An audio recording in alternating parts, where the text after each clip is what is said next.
Hello, and welcome to the 65th episode of Rambling Weekly. We're going to be talking about to a higher standard. What does that mean exactly? We'll get into the topic about that. And with me, I have David.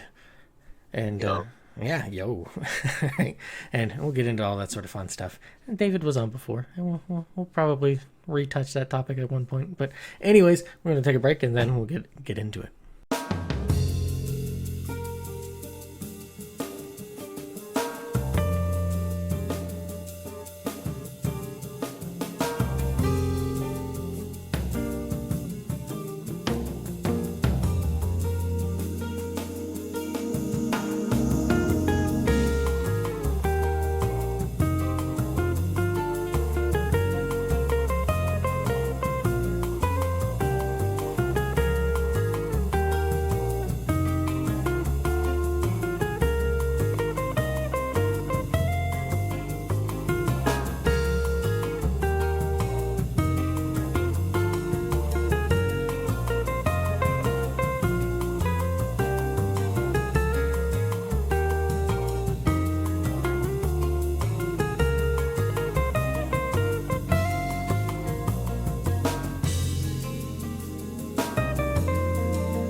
Welcome back.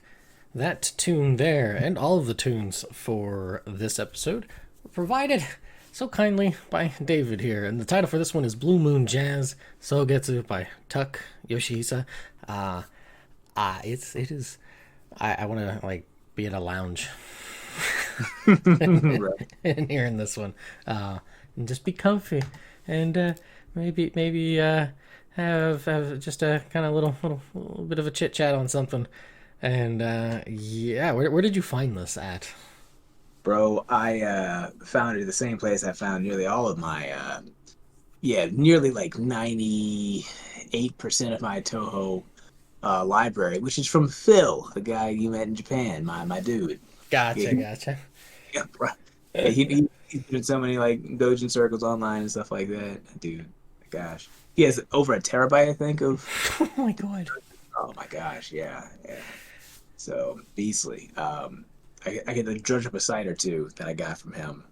But that's one thing I credit Toho for, like more than anything, is how it's like you and Slade were saying, man, dude made the game to make his music. He's inspired so much talented, awesome music of so many different styles. It's ridiculous. Right, it is wild, especially because this is not that I'm really phone. Not that I'm against it or anything. I'm just so used to the more aggressive, like what's that, Demetori?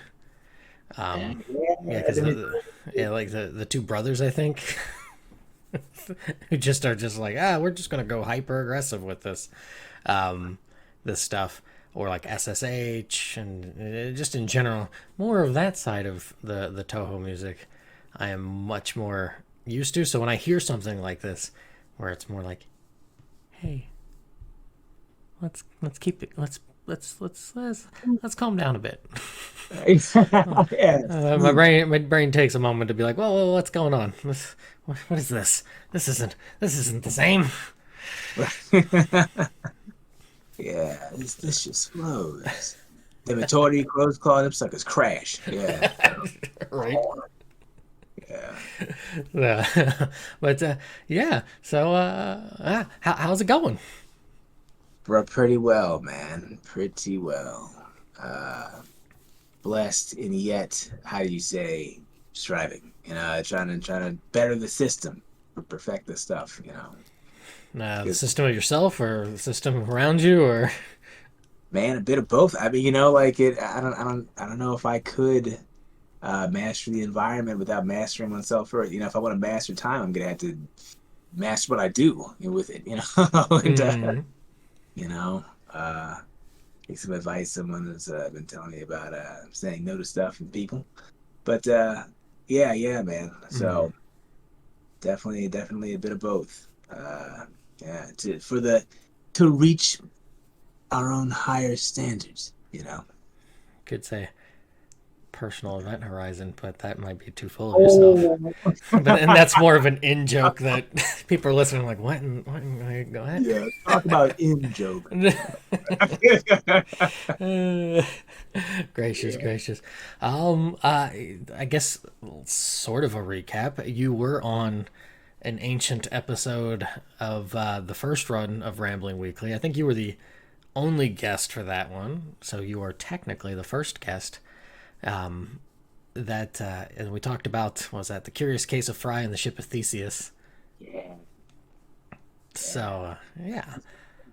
yeah, I mean it's been a hot minute. Do you want to reintroduce yourself for anybody listening then that might not? Sure. I'm David, which is another way of saying no one to you guys. But no, I'm a shoot good friend of Taylor's, and fortunate enough to meet him in Japan, where we were teaching. And yeah, man. Shoot, what to say, what to go over, man. I'd say We are. you don't really have much in the way of yeah, we met working together, not so much through YouTube Oh, or internets and such. So um, and you're really not on the internets and such. So oh. that's what, like I always have this like weird thing going on because I know like some of my coworkers are kind of just like you're just odd, and it's like well, it's kind of yeah. I mean we're all odd in our own special ways, but like in the sense of with YouTube and stuff, it's like I have all these friends and none of them have yeah, outside of Sushi, who does stuff with me and a little bit here and there on his own with some other friends. I like the like nobody ever pays attention to anything that I do on YouTube. So it's not that your guys aren't supportive because you comment on stuff all the time to me Right. on stuff. It's more of it's just like oh if I want to reach out to Taylor I'll just talk to him. I don't need to Right. don't need this middleman of YouTube or what have you. So Hey, no, bro. it's Yeah, just good stuff. it's always like compartmentalized and segmented, and it's not like some sort of nefarious. I'm living like 8 different lives kind of thing. It's more of just it's just the way it kind of unfolded. But Right. like my coworkers are always just like, why don't you have any, if your friends around here? I'm like, I don't have friends around here. I've literally just moved out here like a year and some change ago. I work and I'm doing like 8 other thousand things. Seriously. You mean you haven't lived here your whole life like the rest of us? No, no, sorry. Well, no, I mean, but I mean that's I mean that's I guess the weirdness of it, right? For me, it's just such a different path, life path that I'm just kind of like I could never like I can't even. Right. It's just like oh no, like I'm just not. Like, it would just I don't know. Yeah, I just it is such a different kind of life. I couldn't I can't wrap my head around that. That'd just drive me. It'd just drive me as a person now bonkers if I was living in the same place for so long. Yeah, man. And like I didn't mean to be mean to the people or anything. That sorry, guys. Just nah, everybody's from different walks of life. Taylor's from several.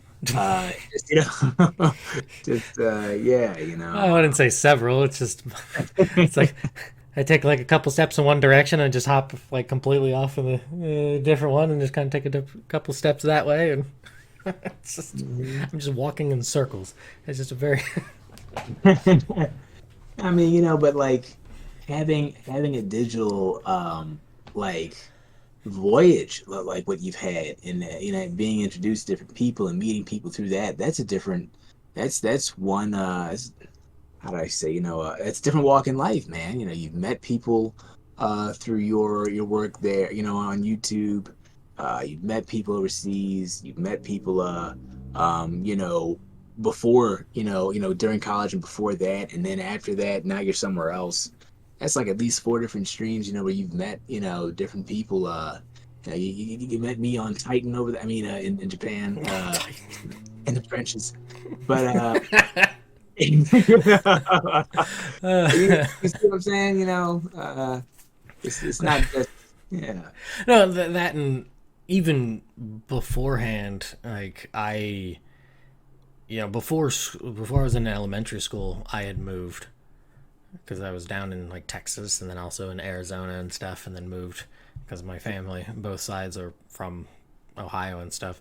So we moved shortly before I started elementary school, and then started elementary school, and then moved after sixth grade, and then moved again before eighth grade finished. So like, and because of we're pretty comparable in age. There was a time before the internet was everywhere and Yeah. stuff. And I remember meeting people. I met somebody who I went to middle school with. The move before high school. So, not where I was at before I moved for like high school and stuff like that. I met him in college, and he was like, "Dude, I thought you died," like, because I just disappeared, Wow. right? So, and it's like, oh, okay, and that's kind of effectively what it was, right? Like, you just all of those connections sever because you don't have an easy way to connect with those people, or at least back then, and even then, it is, you know, I like and I think everybody listening can understand this.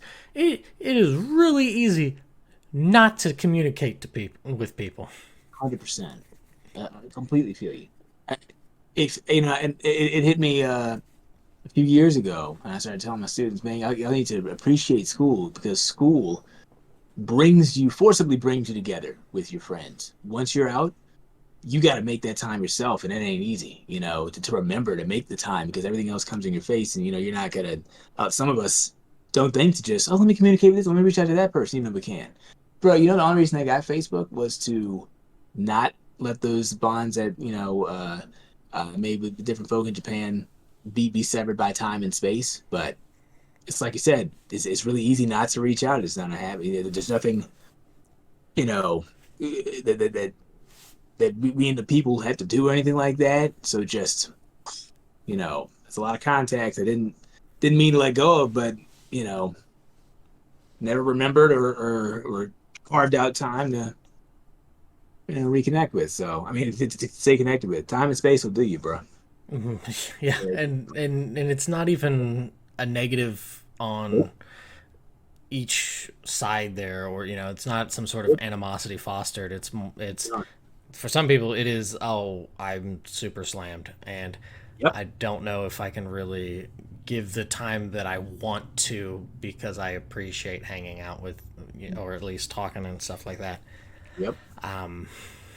Like, that's, I want to attribute that mindset more than anything. For others, it is, I do feel like we allow ourselves to pretend we are busier than what we truly are. Mm. Whether that's just from, oh, I just want to decompress. I don't want to really, play anything. I don't want to, or I mean, I don't want to communicate anything, but I just want to play a game, or I just want to watch TV, or just want to, Mhm. just kind of regress into yourself. And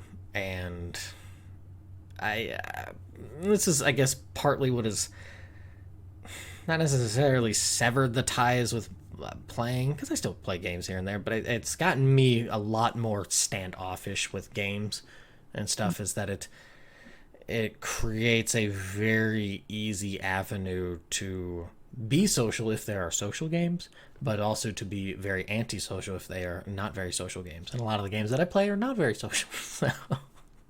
True. So, so really hard to be social on something like Caves of Could, or unless I'm streaming or something. Um, or like, I know you've been trying to get me to play a certain game. I still have yet to try that link again. So, Okay. um, so It works, man. I think it's just follow them not to. not to make that available to you, dude. That was a game changer, for us.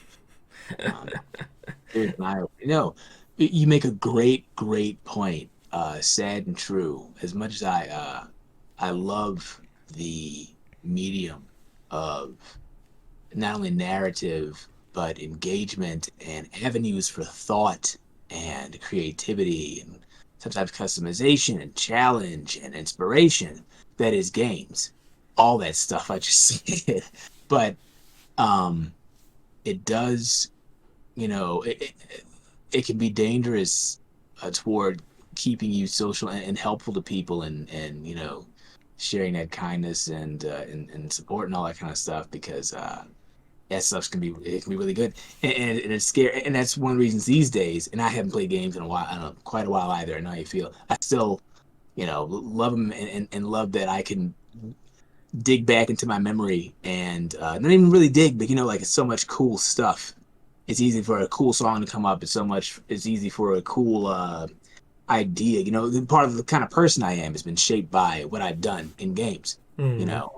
I love it. I feel so blessed by it. There's been a lot of strength and a lot of going around challenges and a lot of you know uh, just a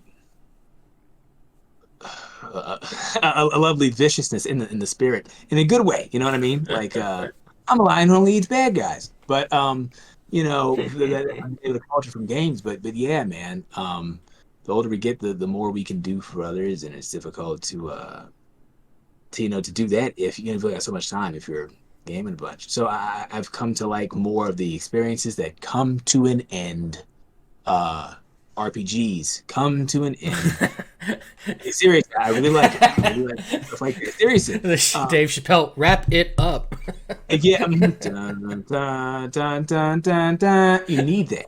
I can't do fighting games like I used to, bro. Just round after round after round after round. Man, it was fun. I'm getting better. And how many weeks have gone by me just in front of this TV? So yeah, I know how you feel, bro. You're highlighting what I'm trying to say and failing at is that it needs to come a point where it needs to come to an end. Amen. And there's far too frequently where games are just they just take up too much time. Like this is a gripe that I have with a lot of RPGs. It's like we really don't need this to be this long. Like I love Dragon Quest, but by golly gee, Dragon Quest 7 does not need to be 110 hours long. There is no need for that. Like, and I get it that there's sometimes the slow boil makes that dish just taste a little bit tastier in certain ways. But sometimes I just want to nuke it and be done with it, stuff it down my gullet, and be on my merry way.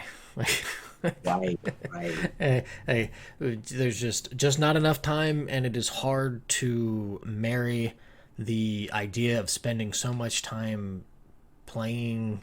I a little bit. I've been dabbling in back into Morrowind because I swear I will beat this game one of these days. I don't know. I just get sidetracked and I'll play until I get to about level 14 or so, and I'm just like, oh, I'm good, and then I'll get distracted by something shiny. So I'll play that for a little bit. Slade and I played through most, like all the way to the final boss of Blazing Chrome, which was like an indie style. You'd probably enjoy it. We should try it at some point because it's very much in the vein of like the 16-bit Contra-ish sort of thing. Hey, What was the one game that we played together? man, what was it? Contra? We, Was it we Contra? we did Contra 3, and then we did the one before that, the one that you recommended, the Genesis one, Oh, it wasn't Gunstar Heroes. Street. Gunstar Heroes was tight. Did we do that? I thought we did that. Was it Gunstar That, Heroes, where you I could don't grab think the so. dude and throw him and stuff? Yeah, but that's Gunstar Hero where you grab people and throw them, and you mix these four different weapons. You can get 16 combinations because you can have two total weapons, and yeah, that's one of them. I wonder if we did Streets of Rage. I don't know if we did or not.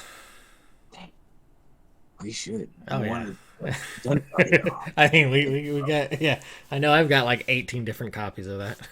Nice. Well, Yeah, but right. because Sega's so kind to put those on compilations. Oh yeah. Oh yeah. Yeah, bruh. And like, okay, so come yeah, yeah, just a little bit more about games. Like, I love the like you're saying, like these team experiences. Boy, that's awesome. Yeah, I'm thankful for this conversation. Now we got at least one or two that we get to go kick butt with. But seriously, you know, seriously, we get to go kick butt together. We get to go do some awesome stuff. Like yesterday, a day or two after hearing you and Slade, brilliant guy, by the way. Um, you got a good taste in people, Taylor. Ha ha ha, wink, wink, nudge, nudge. It's not like I had a choice. That was all on him. He's the one. He's the one that was kind enough to stick around and listen to my rambles and join the Discord and all that sort of fun stuff. Hi, Slade. Yo, man. Yeah.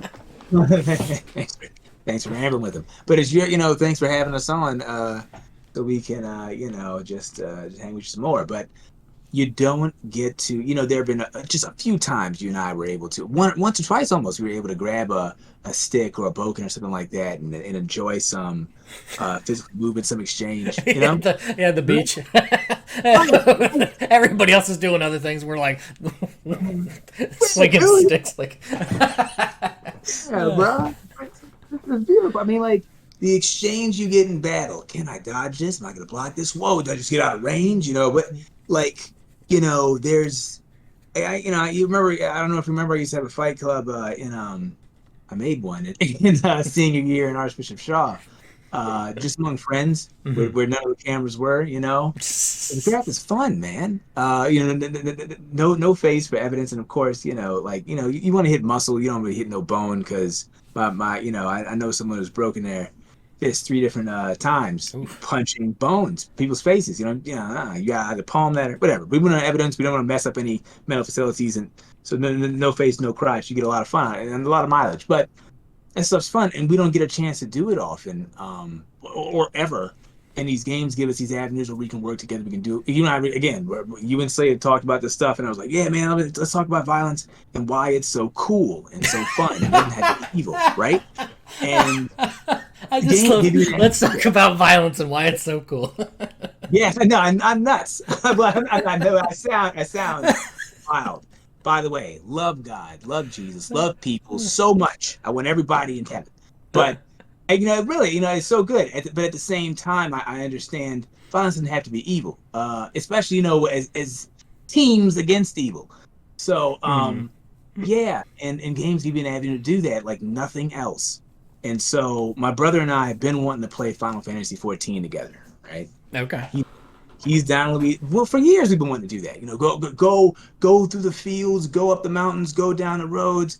We can go in the water, go in the skies, go in these weird, awesome worlds, do these awesome things, take down these awesome bosses, meet these cool people, do beautiful, right? Man, magic, chi, strength, sword, fist. You know what I'm saying? Mm-hmm. All the awesome stuff. So there's still, and will probably always be, great merit to games. It's just, I guess, like everything, we got to do it in balance because it's one of the, honestly, this is weird. It's one, you might, I hope someone thinks about this instead of just that guy. But they're one of the greatest blessings we have, as far as being able to craft and create an experience and challenges and do things you otherwise cannot do in life that are awesome. Mm-hmm. I was looking at volcanic lightning earlier. You're not going to be able to see that up close or in real life often, man. But you can. Somebody's gonna make some. You got some games out there. You can go experience. Man, that crap is tight. Or you can do attacks where you create some stuff like that. Like anyway, that's one of the reasons I want to check out. That is certainly one of the positives, and there's it is very much a double-edged sword, and I unfortunately have. For whatever reason, I've skewed a lot more to the negative side of it, and I don't know if that's just me being crotchety and old, but you need that. Seriously, you need that. Otherwise, you live out of balance, and not 80% of your life went off. And you didn't. And I wonder if that isn't also why. Like, I see how a lot of people in close proximity to me will spend it playing games or something, and it's just kind of like a good person in particular is my stepmother. My stepmother loathed games when I was a kid. She was very adamant that I should not be playing games and would get upset that my dad and I would be playing Madden 94, Madden 95, Madden 2003. She would be upset because part of it was because we would literally sit there and spend an afternoon playing playing games. Um, yeah, my dad probably should have stepped back a little bit on that, but he also had me going out and digging trenches when a property that they bought and stuff when I was like 12, 13. So I had to do other silly things. I had to go and chop wood. There's not a lot of people I know that had that as a chore as a kid to go chop wood. Like Yeah, I had those kind of you got to go out and do physical labor sort of chores. But so where I'm getting with that is she was super adamant about no, don't be playing games, to the point where I remember I would spend a lot of weekdays from school at nights. I would actually be, and you know of this, the from the stars story that I have. yeah. So that started in high school, and I would spend like my senior, I think it's senior, like junior to senior year, for half each kind of thing. I would spend nights at the kitchen table writing by hand on that, Wow. and they were kind of like, what's wrong with Taylor? Is he just not? We're worried for him. He's not being social. Like, why isn't he going out and doing things? I'm just that's just kind of not like I can go out and do those things, but I'm kind of like like it's kind of it's like going out and partying to me has the same detrimental effects of going and playing games. Perfectly said. Like there to me, there's not much of a difference. There Yeah, are it could be nothing. Yeah, Right. there are some benefits of like just the social aspect and whatnot in that regard. We'll just say having those kind of memories formed. But for me, I don't. There's not a lot. I don't find that as strong of a value to just kind of shoot the breeze. Yes, I couldn't be more uh, uh, sympathetic's the wrong word. In agreement, man. I mean, if it goes nowhere, it goes nowhere. I mean, as a matter of fact, you could, with partying, you can get some bad influences if you're not going to stick up and stand up for wisdom and or goodness.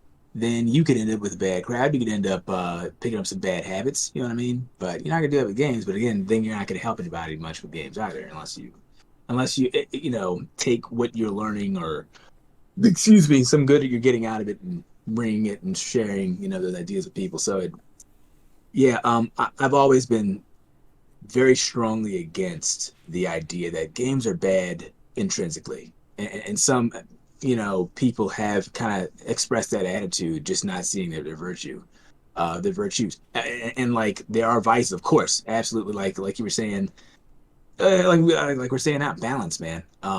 You a kid, an adult, whatever, you don't want to miss out on chopping wood and doing things that are good for the body, things that get things done, that help fire get made, that Fire good. exactly, that help the trash break, fire good.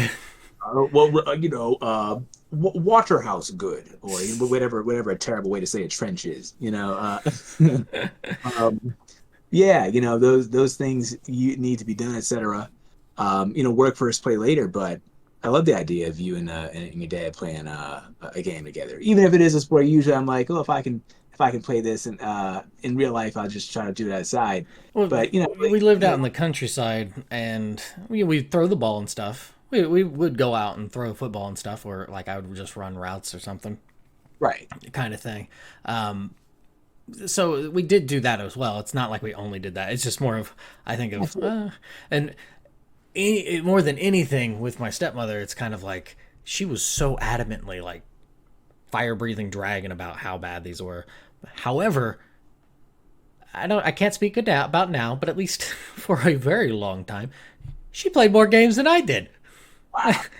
Like I don't know about now. Like I imagine she still does play, like because it's a lot of those little phone games and stuff like that. Oh, that's useless. I'm sorry. Okay. All right. I'm too far. What I mean is, a vapid experience that doesn't leave you with anything can be less, how do you say, valuable than one where you're bonding with your dad, or one where you guys are, maybe building a seal. It's, you get into some stuff, but and there are many people who just don't like games, or to say things like that and don't have any good reason behind it. This poor lady was a bit hypocritical there. I wouldn't say Um, that she's hypocritical. Is that she just really mellowed out? Like, good, good. I mean, but like, I don't ever want to see you watching TV if you say people shouldn't play games. Heck, I don't want to see you reading a book that isn't nonfiction or somehow, because what's the argument against games? Anything out of balance is out of balance. Oh, I lift weights 9 hours a day every day. Okay, bro, you're out of balance. Congratulations, you messed up. You know what I mean? well, did they messed up? Because that's kind of an interesting thing of the out of balance is that's where sometimes you get those people who really shine brightly at something that they do. The artist who's out of balance, who's just almost neurotic in pursuit. Like all their life around them could be a complete chaos, complete storm of a mess. But because they have that singular purpose or whatnot, they're Right. shooting straight. You're making a strong, different kind of point there, and good shot. I spoke a bit too soon. There are people who have pioneered different methods, or been able to help people or become absolute pros in lifting weights from doing it 9 hours. And really, I'm sorry when I said that. I meant kind of like as a hobby. You know what I mean? Like after work, after other stuff, you just put all your time here and you have no time for anything else. Oh, I see. So, kind of, or like somebody who just watches TV or just kind Right. of Right. You they. just put all your time into this little thing, hobby, all your leisure time, instead of, you know, doing different things, that help you be more well-rounded, or give you both time to, have that social, more or less help, be some good to some people, as well as take time for yourself. You need both solitude and social. I think, it's good to, most likely to have both. But Mm, solitude, do not neglect the solitude, anybody. But if you have grown into making this thing your profession, um, and your a thing at which you want to build skill, get good at, support yourself with, then that's, I think, you're in a different league there. Uh, mm. yeah, shoot, whether it be the mastery of something, the researching something, becoming if you're making a living there. I mean, I hope to be like that with an artistic pursuit or two. I mean, you probably to yourself you wouldn't mind. So to an extent, I know you want to graft balance into your life.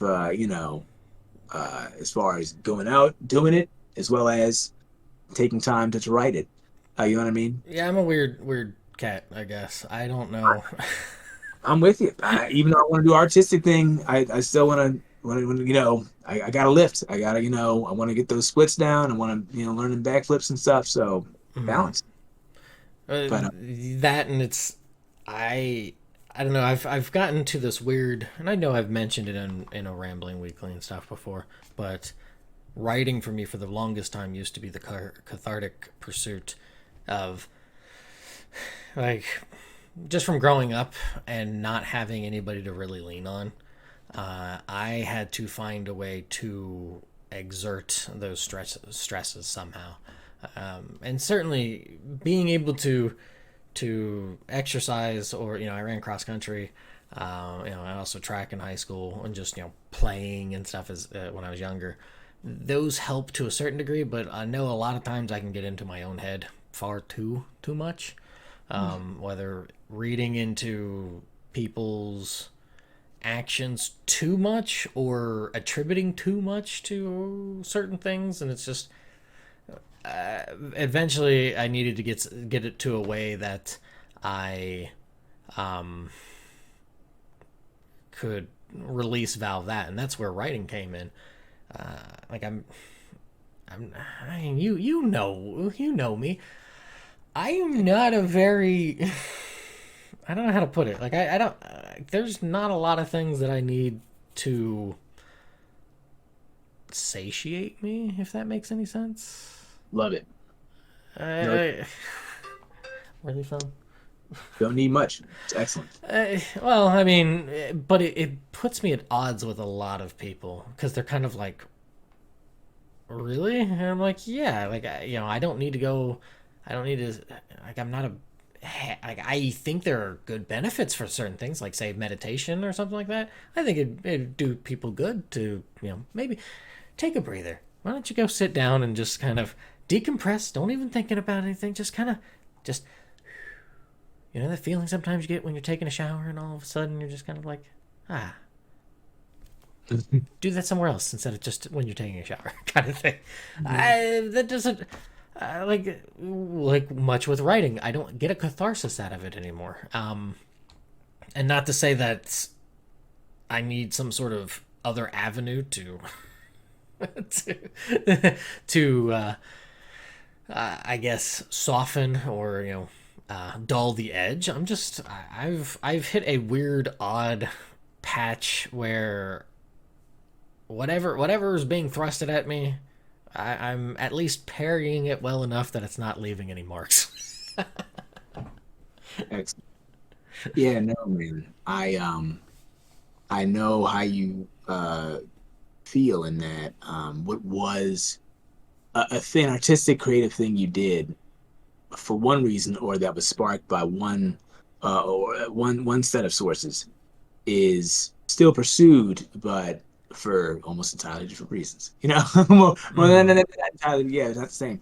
I used to and you know I'll come back to the double-edged sword of stepmom stopping y'all from gaming all the time, or like being against games and therefore giving you time in which to write more.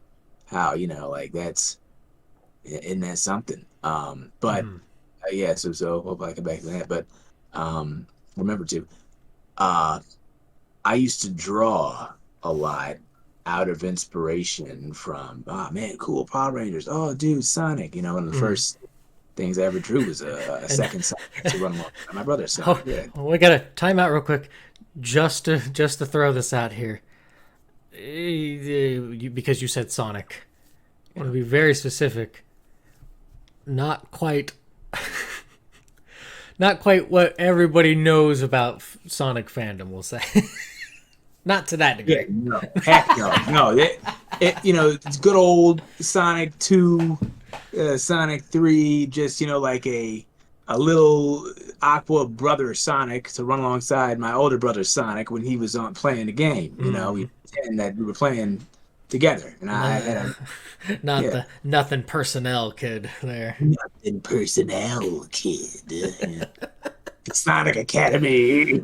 Yeah, because like all that stuff, I'm completely just ignorant of, and then you will send me some of the most ridiculous Sonic stuff. I'm like, why? Yeah, nothing personnel kid. I'm sorry, they made such terrible animations and stuff like that, but it's ridiculous. But it's just ridiculous.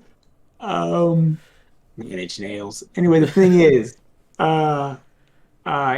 So yeah. So sorry. Yeah. Get back. You're great. You're great. I was inspired by cool stuff like that, and I just draw for fun, and it is wild, man.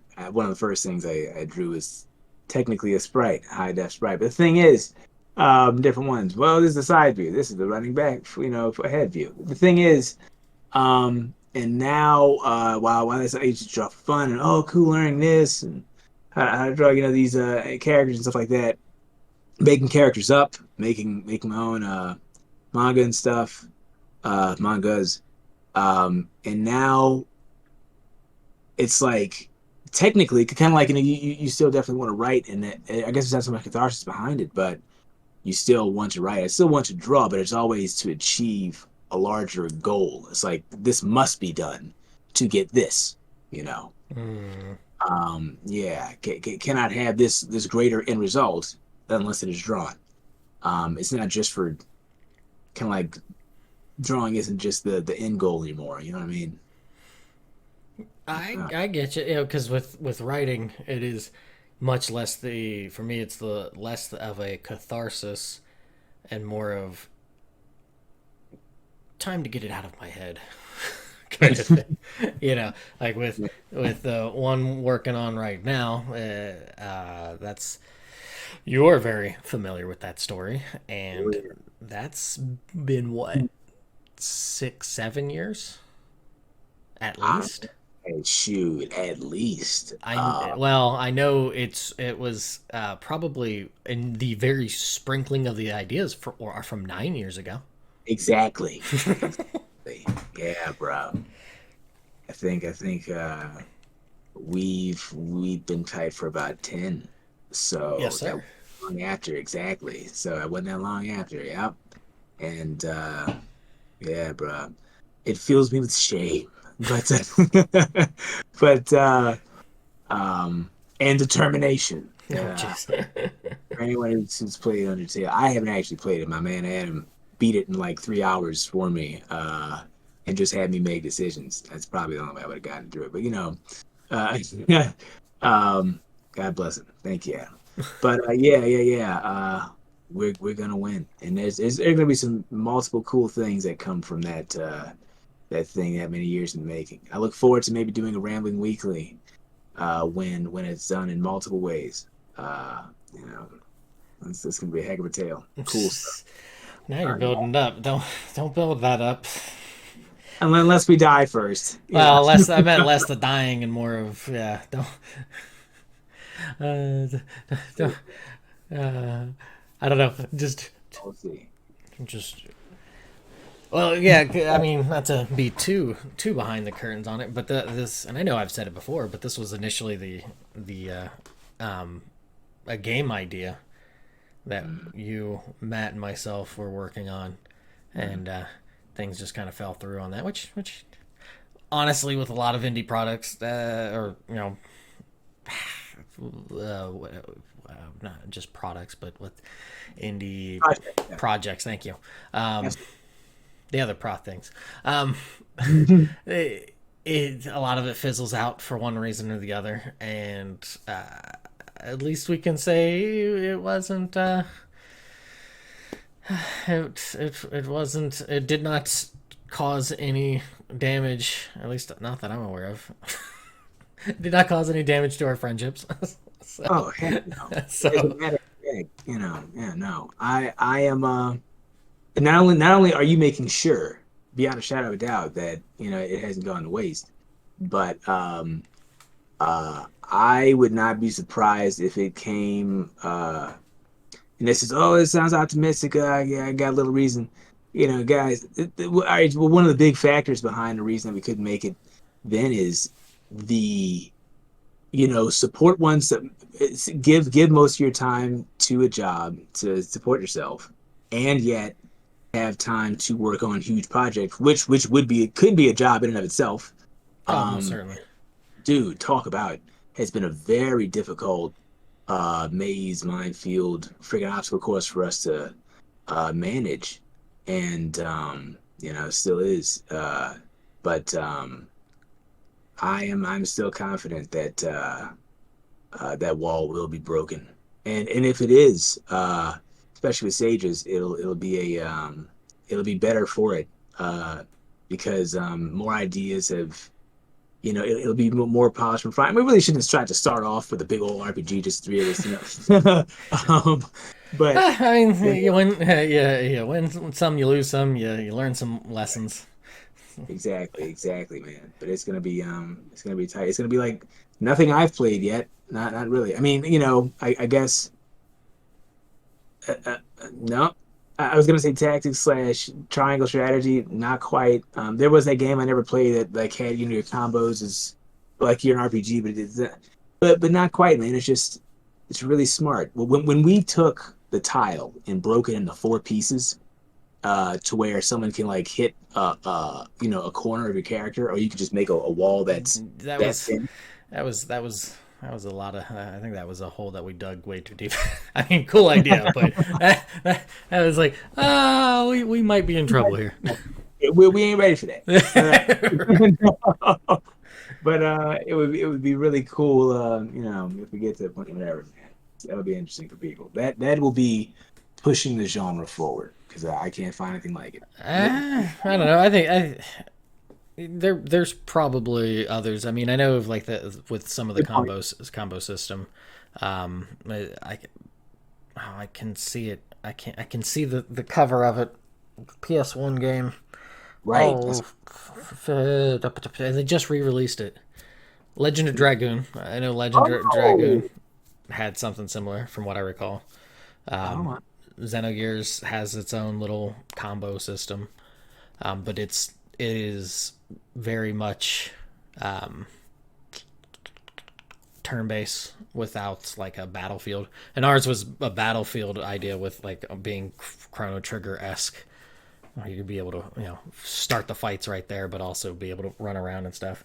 And yeah. yeah, I think if more of us could have dabbled into each other's field of expertise, and I use that phrase very loosely for myself at least, but if we could have dabbled into each other's fields, it probably would have helped a bit better. Instead, we tried to not necessarily isolate each other, but we tended to try to be like, oh well, you've got that, and I've got this, and that was probably a little too difficult of a hill to surmount. Gotcha. And at that dang time, so help me. Put that sucker in the news and swing it around. It's a matter of time. But I mean, hey, I told you, it's like you just got to make it. It's not gonna, and I mean, you've got your own lines about it, but it is unfortunately one of those things, and that's I think with like games and stuff as well as like it's really hard to do that or to watch something when I've got a book that I'm writing and editing. It's not tenable. Like it's right. really not. Like I'm somehow managing to do two podcasts and every now and again putting out a video. So like Nice. yeah, no, I've been pretty good about it. Like I have not been to the point where I'm like, oh, I'm gonna go away I'll be back in a couple weeks, which turns into like 3 years. You know, peace, guys, sort of thing. But yeah, no, I've what lessons I've learned myself of just keeping regimented on certain things, which makes it annoying to some degree because it would be so wonderful, so grand, so great to just be like, oh, I'm just gonna get to it now, and then do a bunch, and then come back to it when I feel like it. And it's like, no, because A, it's editing. I'm never gonna feel like it. And B, it's just kind of the nature of the beast. Yeah. We don't have perfect control over these things we pilot. Uh, Hmm. yeah. Something else. Yeah. So, I would say anything else you want to mention that you got going on? I know I had a rant about something that I wanted to get off my chest, but I All didn't. right. Man, I'm ready for the rant. Oh, okay. So real quick, this one of my coworkers the other day. I think this was on Monday. It was a couple days ago. Uh, what were we? I was working in the store instead of doing delivery stuff that day, and she just seemed kind of like pleh, just like I was like, oh, hey, how's it going? And she's like, oh, I'm tired. I'm like, oh, well, why is that? And then she kind of looked at me, and I'm like, what? And she's like, that's an old man question. What? Well, so her reason. Well, so and I was like, well, I get it. I am old because she's like she just turned 21 or something. I think, like a month or two ago. Children. Well, they shouldn't be at that age, but so yeah, no, like I get it, but I'm like, what do you mean an old man question? And she was like, well, anytime people come through, that's what a lot of times they'll say to her. But then they'll add in the caveat of, oh, you shouldn't be tired. And I told her, I was like, did I say anything like that? No, I just asked how you were and why you were tired. Right. Like, so it just, It just does not compute. well, no, see, it makes sense to me with the line of, oh, well, why you shouldn't be tired? Yeah, You're young. Like, you didn't say that. You just say, well, no, I get that more than anything. What kind of floors me about this whole thing is that sort of asking why somebody's tired on something comes across as an old man question, and it makes me exactly. really sad because it's like you should not necessarily in a way to be like nib nosy to pry into people's business, but you're at least an acquaintance, or if it's with friends or something. And you know me, this is I ask why all the time with people. Like it's not a Smart thing to do. It's how you well, find. yeah, I don't know if it's like a smart thing to do, but it's just kind of like, oh well, what's going on? Like, did you just stay up late? Did something happen? Like I hadn't really talked to this person for a little bit of time. Like I just from how her schedule is and mine now, and it's just kind of like, oh yeah, like I'm just trying to figure out like why, and to me also I guess it doubly like makes me sad and just kind of depressed on that is that it's like, oh, that's seen as an old thing, and young people don't want to be old. I mean, it's coming for them, whether they like it or not. Yeah, I mean it's just stupid. Okay. One, asking about someone's well-being is a sign of care. Usually, I mean, she should know you better if you're an acquaintance, and like if it's my thing, she definitely should know you. In your, but A different coworker, different coworker. okay, cool, cool, cool. Um, if because I'm just saying he's a little bit older, but still, like, and God bless them both. But if you're offended at his question, one, you need to assess why you are. If you're gonna hit him with that's an old man question, because that's kind of like a slightly insulting, response. She's not trying to like hurt you, but she's just like there's a sign. I don't appreciate you asking that question. Do you think so? Kind of. I wouldn't say that like offended, but I could see where you're going with it. I think it's less the asking how, it's more of the asking the why. That was, and to Mm-hmm. me, it's just sort of like, Yeah, I I don't mean, know. I just, I'm not. My no, mindset is I'm not in your life. I don't like, exactly. like No, I it don't. could be. It's a sign of care. Hey, man, what's going on? Maybe you could help with something, or you're just, hey, I'm curious about you. If you didn't give a crap, I mean, that'd be a little bit less friendly to me. I mean, you're friendly enough as is. Oh, I'm just tired. Hey, well, okay, bye. I mean, that's one thing, but why are you tired? Hey, we can See, have a little conversation. You might be doing something I do. Oh, I'm just trying to, get these weights in. Oh man, I tried. You never know what someone's doing. I was writing last night.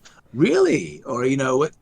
But just why are you tired? It's a harmless question that was taken in a not harmless way, I think. and I And I think that sort of mindset is pretty common, but I think it's also because of how what generally happens after being asked, and then they give the answer, and then which is like what she says is generally it's old people who are like or old guys who are like, well, you shouldn't be tired because you're young or whatever.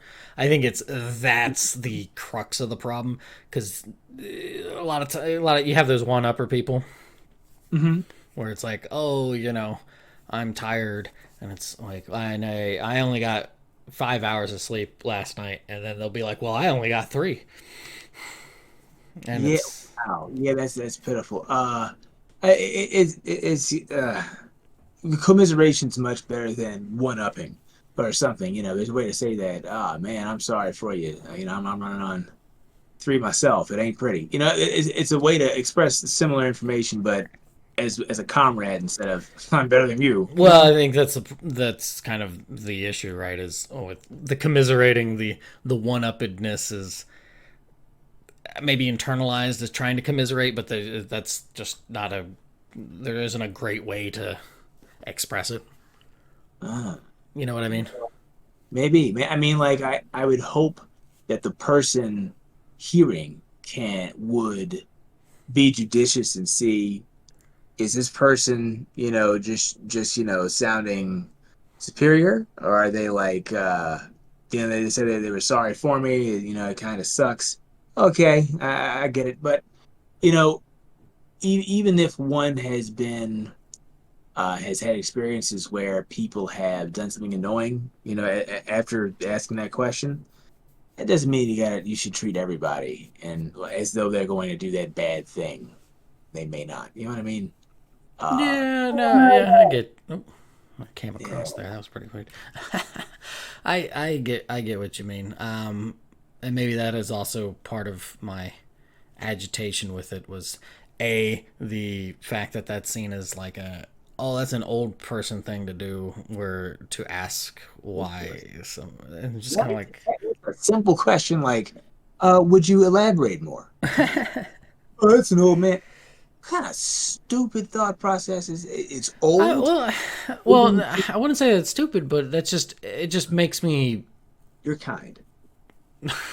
well I mean it's just it makes me concerned that the mentality that it may be more ubiquitous with younger people that it's a that isn't something that you ask.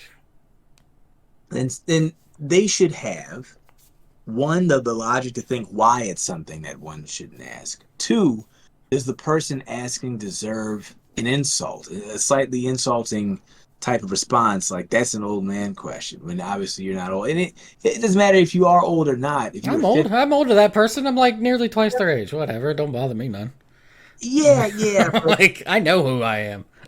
right, excellent.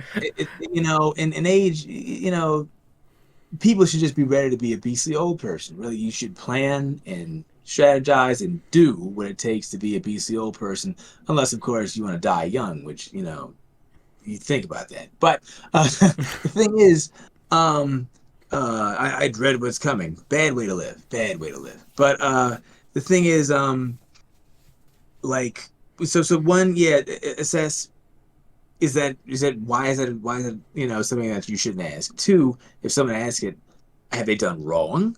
Really? Have they insulted you? Have they belittled you? Have they been mean to you? Have they did anything unjust toward you? If not, do they deserve? Which is why I'm mad for you, bro. That's where my head is. I'm like, well, what a stupid thing. I'm not happy with them doing it to you because you didn't deserve it. And three, um, shouldn't they have the tact to be able to say something like, oh, they asked a question they shouldn't have asked for reasons, hopefully I've thought out, and not just feel like I don't want someone to dig into my information, quote unquote, dig into my information, but have the tact to say it, to respond in a way that keeps their privacy, quote unquote, and yet doesn't make them sound like a douche. Like, Well, it's a funny thing. So I bring all this up because there was a different coworker who I asked the same thing, and he was, I think it was like about a half an hour later, and I was like, I asked how I was doing. He's like, man, I'm tired. And I was like, oh, why are you tired? And then he went into it with not even a second thought about it. So, yeah, so, and I don't know if it was just, this is why I'm like, oh, is it just because of how this person is, or is this more of a common thing? Because you can't just broad brushstroke. That's why I'm not gonna get like mad or anything. It's more of just like I'm more of mad about the mindset, not necessarily the person, if that makes sense. that's good of you. It's very good and kind to want to have mercy on that person and zero in on the thing. And the thing is, something's not wrong with you for asking that, bro. Not at all. Something's wrong with them. And they should have, like I was saying, one, assessed, is this inappropriate or wrong at all for this person to ask me that? Step one. I don't know if they've done that enough at all. Step two, if they asked it, do they deserve some type of meanness? Like, that's an old man question, which I don't, no matter how you slice it, it's made to be a little bit insulting, made to be like a chiding. You shouldn't have done that. In step three, shouldn't they know how to respond graciously, courteously, even? How are you? I'm tired. Oh, well, why are you tired? Sounds like a nice, genuine, normal question a parent or a friend would ask. Anyway, they can say, I'd rather not get into it, but yeah, I'm gonna get through it. Something, like something that doesn't make you feel like, what did I do wrong here? You know what I mean? So this also gets into kind of my love hate for words, because perhaps what you just said there is exactly how she felt about it. However, just the way that she expresses it through words, it comes out differently, kind of thing. You get what I mean? Yeah, but I can't help but think that her tone and the focus on you in her answer made it like, I don't appreciate being asked this. I wish I want you not to feel good about asking me this. Yeah, that ain't gonna work on me. Yeah, He ain't gonna kill yeah. me. I'm glad It's like trying to break a brick wall with a tennis ball. awesome. Well, I mean I don't know if that's awesome. It's just either that's how stubborn or oblivious I am as well when it comes to that sort of thing. I'm just like, okay. If she were more like that, I thought she would have been so offended. Yeah, but you can't have everybody be like that. That's just not fun. So it was more, but like I said, it was more my and that's the other thing. The other coworker that I asked, he's I think the same age, if not close to that, and so it was interesting to have those two be on very odd tracks on it, or not odd, but just different tracks on it when asked the same question, and I guess it's just I hope that more people fall into the latter than the former, because it would be a very disheartening thing to have people, especially younger people, not try to express that kind of care or just general. Yeah, just how you doing? Is everything going all right? Oh, what's going on? Kind of thing. Even from just acquaintances, and I think that's something that's gotten really difficult to manage in the States with a lot of people, of just kind of talking, if that makes any sense. Yeah, no, I get you. But like we were saying, if they get a habit of having one kind of response, then they might, excuse me, become turned off to that type of conversation, or those type of questions, and hence not communicate in a way that isn't unnecessarily cruel. Or I know, and I get this to a degree as well, but like a small chit chat. Like there Yeah. are people who are very, very adamantly just like, absolutely no, I don't. I'll just nope, I'm not gonna bother with it. Um, It's being a matter of how considerate you want to be of the person you're talking to, how comfortable you want to make them, or whatever. I mean, if it boils down to it, if you don't have much, like nothing to say, then just listen to them. Not much. Ask them a question. But I don't know if it was social intelligence. Kind of think of how you want the person you're talking to feel, and try to go toward that. Or if you want to help them with something, try to figure out how you do that. But with her, and look, I don't want to dig into it too much. Well, well, you certainly dug into it pretty deep. I don't know. It's my boy, bro. You deserve that. I appreciate that. You have strapped on and you're ready to fight. Look, I bet if she was doing something like I was helping my mom or something like that, she would have been proud of that. but I get the feel this is the situation I ran into with too many students and just people in general. Mm-hmm. And I started to notice, I guess, because of dealing with students, if you're ashamed of something, you respond with this shield bash kind of crap, even when it's undeserved. You know, Okay, I get, oh, I but was, okay, but here's the thing with that, and I got a nice job, here's the thing with that, and that I with the every intermittently with the podcast of trying to get people to do the dreams episode or just in general. Right. Well, so here's my thing. It is of I don't want to say it's not important to me to know what your dreams are. It's not that. Like, it is of less import that I know what your dreams are, and much more of an importance that whatever those dreams that you have, that you yourself hear what you're saying and recognize it, understand it, and go from there. Like, that's more of my interest in the whole wanting to do those things, and not only that, but also for other people to hear those and maybe inspire them to kind of like ignite them on their own sort of thing. Like, sure, would I like to know those things because of being friends and whatnot? Yeah, because maybe there is a way that I can help with that. That's You know, but much more importantly is that you need to recognize what it is that you're wanting to go for, and that you hear yourself saying those things because you know I don't know, like it's something I grapple with just the idea of dreams and goals and stuff is like is that something you want to do, like exactly. you know. And to realize that dream, are we going to be able to taste some of that pie in the sky? Way up Right. high.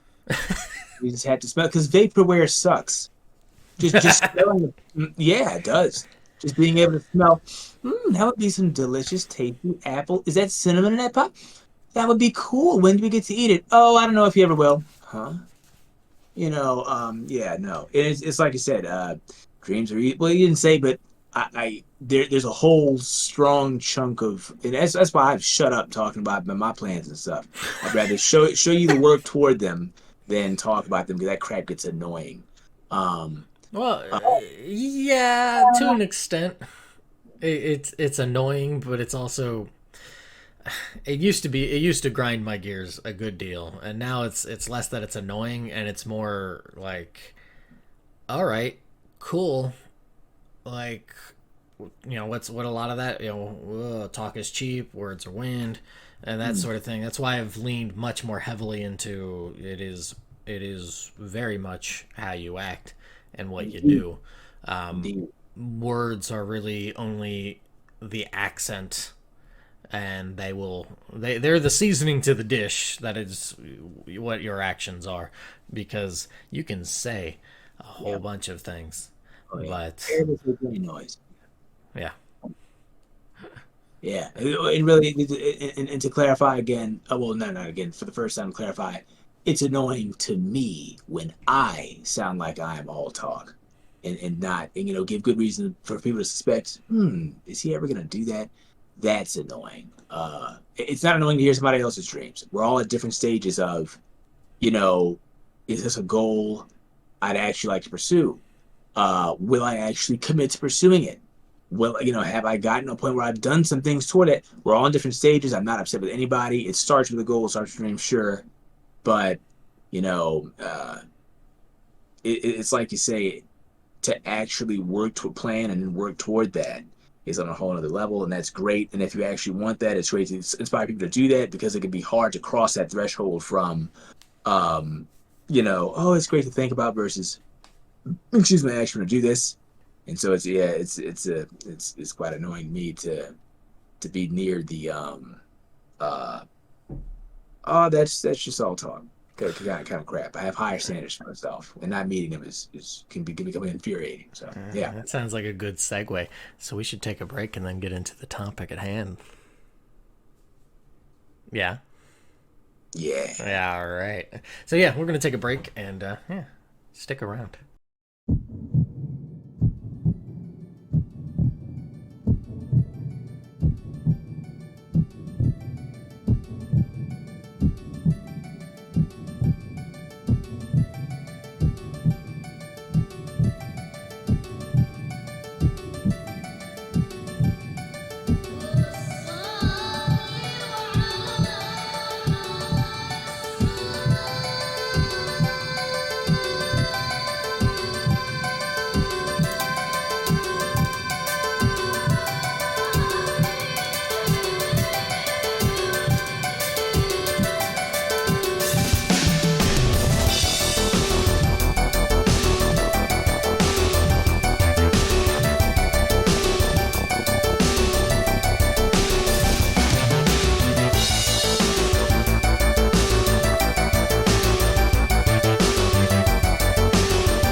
welcome back. That tune there is Fires of Hokai, which honestly I had very strong vibes of like a Trails of the Sky or something. I wanted to say Tales of for a moment. That's why my brain was like quote on, but no, like a Trails song there. I know it's a Toho song, but just the how it has that kind of looping bit and then goes into a bit more of, I wouldn't say it's not like soft rock, but it's got that guitar in there. It pops in a little after, a little afterwards. It's like yeah.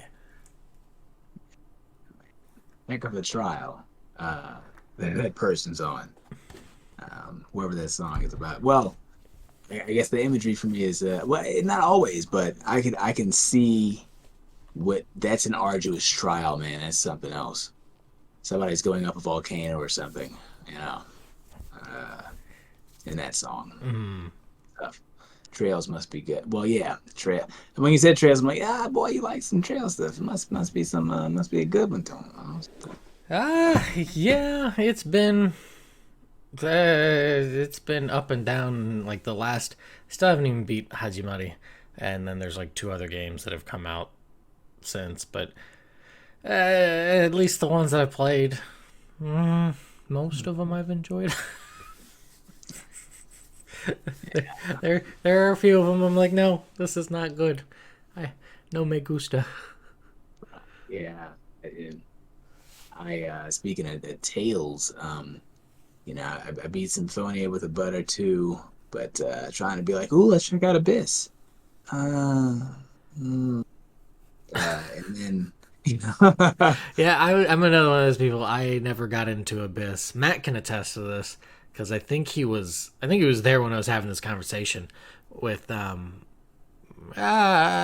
so Matt's friend. It was more of acquaintance, but I was playing a little bit of it, and it was early on, and Ryan was there, and I think Matt and maybe somebody else, or they had came back from somewhere, and I mentioned, I'm just like, yeah, I'm not liking this, and then something early on happens, and then I blurted out, I was like, oh, is it gonna be like one of these? And Ryan looked at me, he's like, dude, you like got the plot twist and ooh, already called the story for it. I'm like, okay, I'm good. I don't need to play this game. Like, right, I mean, it's not like it was like a very strong leap to make, but I'm just like, I'm not going to invest 60 hours into the idea of what's going to go on for the story. Like, I'm good. um, the quality of like the believability, man. It's just not always. I'm thinking of Tales of Grace's F. I got in Japan. When I was hanging around Caleb, great dude, Yeah. great dude, yeah, man. But like, I try to get because I'm like, man, this is gonna be resplendent and a nice, mirthful, kind of lighthearted, little enjoyment. Just you can't. The suspension of disbelief has to be way too high for me to enjoy it. I mean, they just met each other. They're kids. We're gonna be best friends. We're best friends ever. Like, dude, we're gonna friggin' carve our names in each other's hands. Like, wait, like, Did you not have a childhood, David? like that. I don't know. I don't know if there was the poppies around them. I don't know what was in the air, what kind of pollen that was, but it's nah, man. People don't act like that. And then this is gonna be like an important story point later on. Nah, bro. I don't know. Some people get that way where they just clomp onto somebody and they're like, we are now best friends. There are people like that. Yeah. I've kind of done that to somebody in middle school, but it was intentional, and I was like, yeah, man, you're pretty cool, bro. We're gonna be friends, straight up. Yeah, and sure enough, we became friends. But like this was like it's so obvious. This is like foreshadowing, some contrived melodramatic problem that's gonna come from up. Yep, sure enough, this is get out of here. No, nope. I think that's just on the storytelling at that point. Exactly. There's some storytelling, man. Look, FF15. Uh, Set up some. It was told well, I think. Well, like I had no problem believing any of the characters. But, it's some of the hey, let's just yeah, I've heard you talk about it. I understand your beefs. They're valid enough. I get it. Yeah, but I too enjoy the taste of cup noodle. at night with my boys at a campsite, right? Yeah, right. All the time. Okay, but And the most tastiest of ingredients used in those cup noodles. Did you ever see that? Like the I think it's in like one of the like a side quest or something with what's the dude's name? Is it uh, the Gladius? chef, Ignis or Gladiolus. Gladiolus, yeah. And he's talking about cup noodle. I have heard of it. I don't know if I actually did it, because That's enough. That's enough for me. exactly, exactly. But the majority of the story, the people's psychologies, the reasons that things were happening, great, realistic. The kingdom of Niflheim, mysterious. I still wish they went more into that, but they botched everything. They botched the whole storytelling deal up with DLC and that was unreleased, and then Well, it, it switched hands and stuff too, didn't it? Like, or oh just yeah, all the development and just yeah, it was a right. chaos. Chaos, man. It was rough from the Luminous engine they were trying to make to use it in the first. Is it going to be 15? Is it going to be versus 13? It got all messed up, but that was a story I definitely didn't mind. Being in, following. I believe this is good. Blah blah. It's well done, but man, some stories it's like, no, stop before you start, please. Go go study people, make some people. You know, I I think know people aren't used to that's that. that's a value thing that you have for stories is you prefer much more of a grounded sense of character than caricatures, we'll say. Thank you, thank you. I just want to believe. I want to. That makes sense. That person, I can be connected to this guy. It makes sense. Not. Anyway, but Well, you said you but played I through love Tales of stories. Symphonia. Tales of Symphonia is basically a, a Yeah, party of brain damaged individuals who yeah. Look, never said I would recommend that.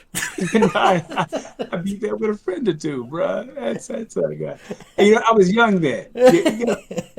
I'm dead serious, man. I didn't know as much as I do So now. you're saying it's Wasn't. it's a mistake of innocence of youth there, right? Yeah, look, I used to love Power Rangers. I tried to, show Bethany some Power Rangers sometime, and I was like, oh no. Why is he doing, why is he doing the same Why would jump you do kick that? Why would you do that? Your poor 3 times wife in a is like row? probably like, what? Who is this goober?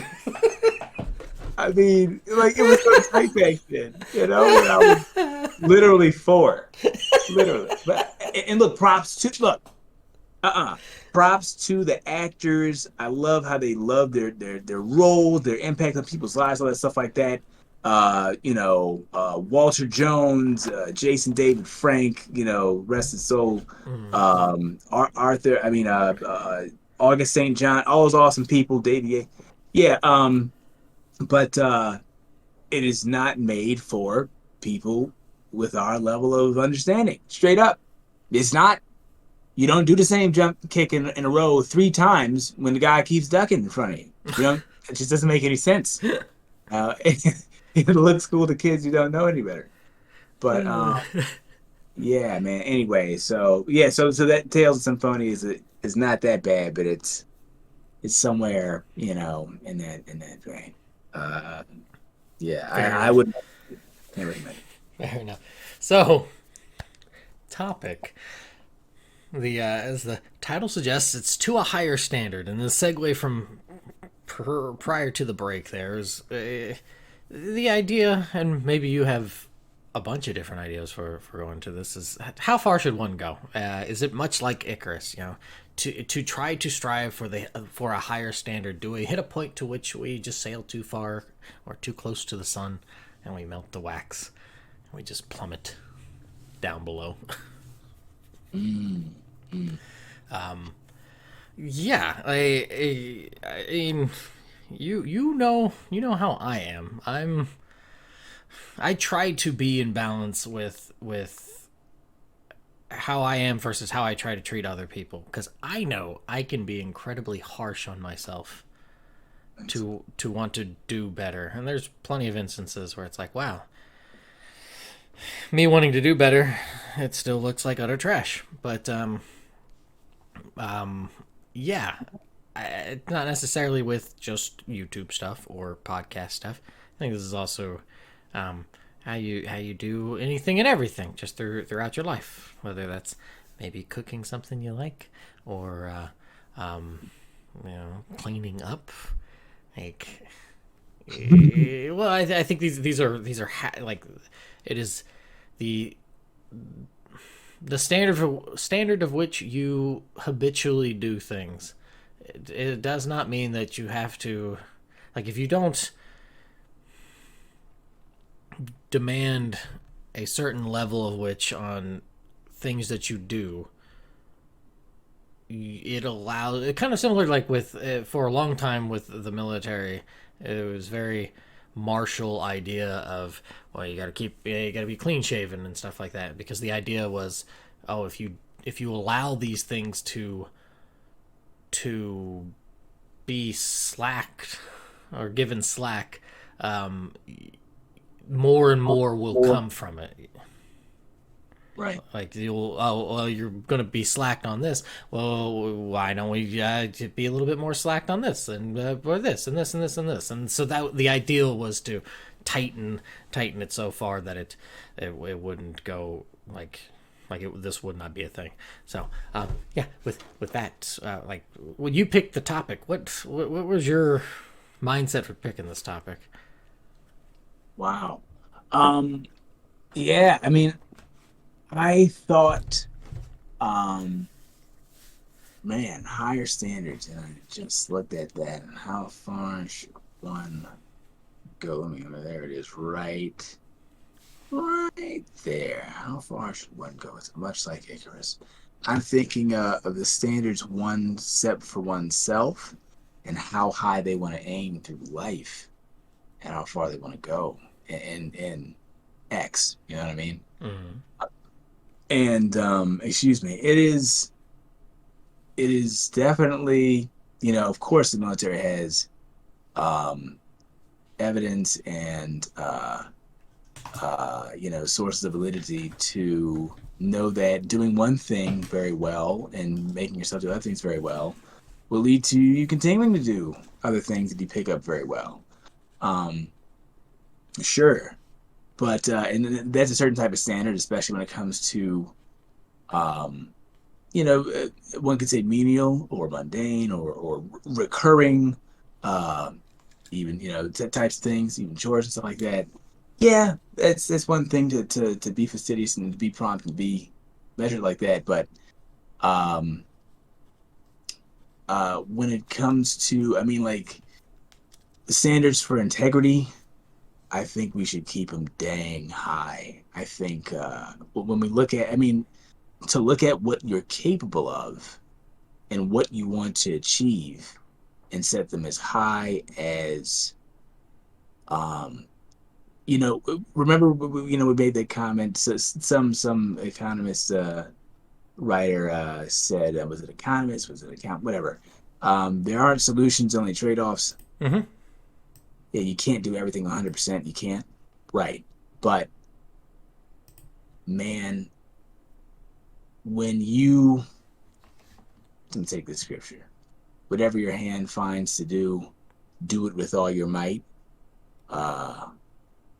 I think that is excellent advice for the reason that is, I'm gonna say fine to do, like your writing, my art, whatever the heck we really like, we really, dude, I'd like to put the bulk of my time. I'd like to be great with this. I'd like to, really take this as far as I can go.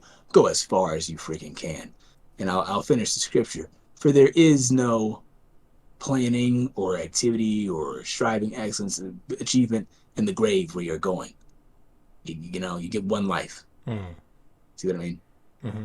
But go as far as you freaking can. And it's so easy not to. It's so easy. The default is to not do this. It's just It's being the path of least resistance, right? absolutely. So much in life is going to push us around. Gotta do this, gotta do this. This person wants to do that. They want to do this. And you need to do this. Oh, It's just kind of like, sounding like you're speaking from experience on that oh my gosh. one. I mean, a lot of people certainly can speak to the experiences of that and know the I with the higher standard thing, and to not necessarily piggyback, but I guess maybe springboard off of go with all your might sort of thing, is that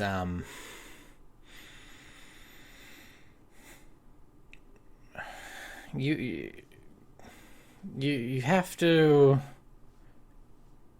you have to know what you're going for, or you're going to be like a ship that doesn't know how to control the wind, right? Lost. You will be driftwood. Yeah. Well, not even just driftwood, but you will whatever life blows in your direction. If you are not capable, or at least understanding what port you wish to go to, then what are you doing? You're you don't know if you should take the wind or not, so gonna be you're gonna be at the mercy of it. And the if you are at the mercy of that, you can never really establish a very strong foundation to either leap from to get to another platform, or to build that foundation and build it higher and higher, right? Hmm. I think we get taught some very I don't want to say bad, but I think it's maybe misguided lessons, in the sense that we should kind of think of like the magic school bus of just kind of going around and just make mistakes and blah blah blah blah blah blah blah blah blah. And yeah, those are important. It's important to goof up. It's important to be like, oh yeah. Sometimes you could certainly stand on a landmine that'll really wreck things, which isn't great. But I think it's I don't want to say directionless, because it's going in a direction, but it's more like a purposeless I know what you mean. attitude, to be just like, oh, well, just kind of have fun with it, just be loosey goosey. And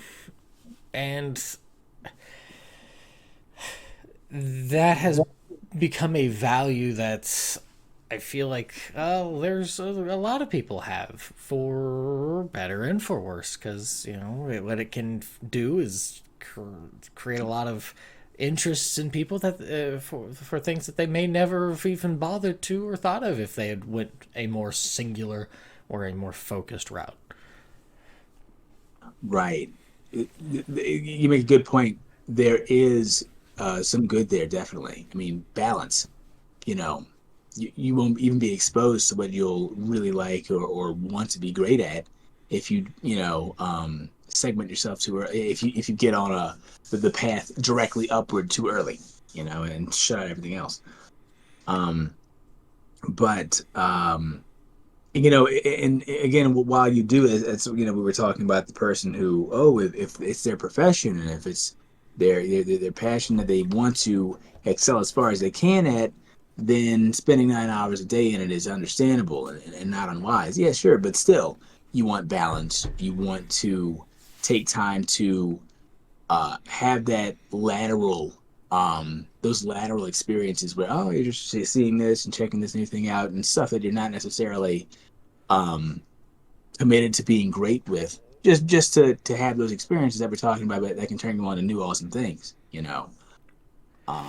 or give you, yeah, go ahead. I was going to say, you keep on bringing up balance, and I'm going to push back on you on this, Go. because as I know this might come across as really, maybe, how to put it, antithetical to how I come across, or how I seem.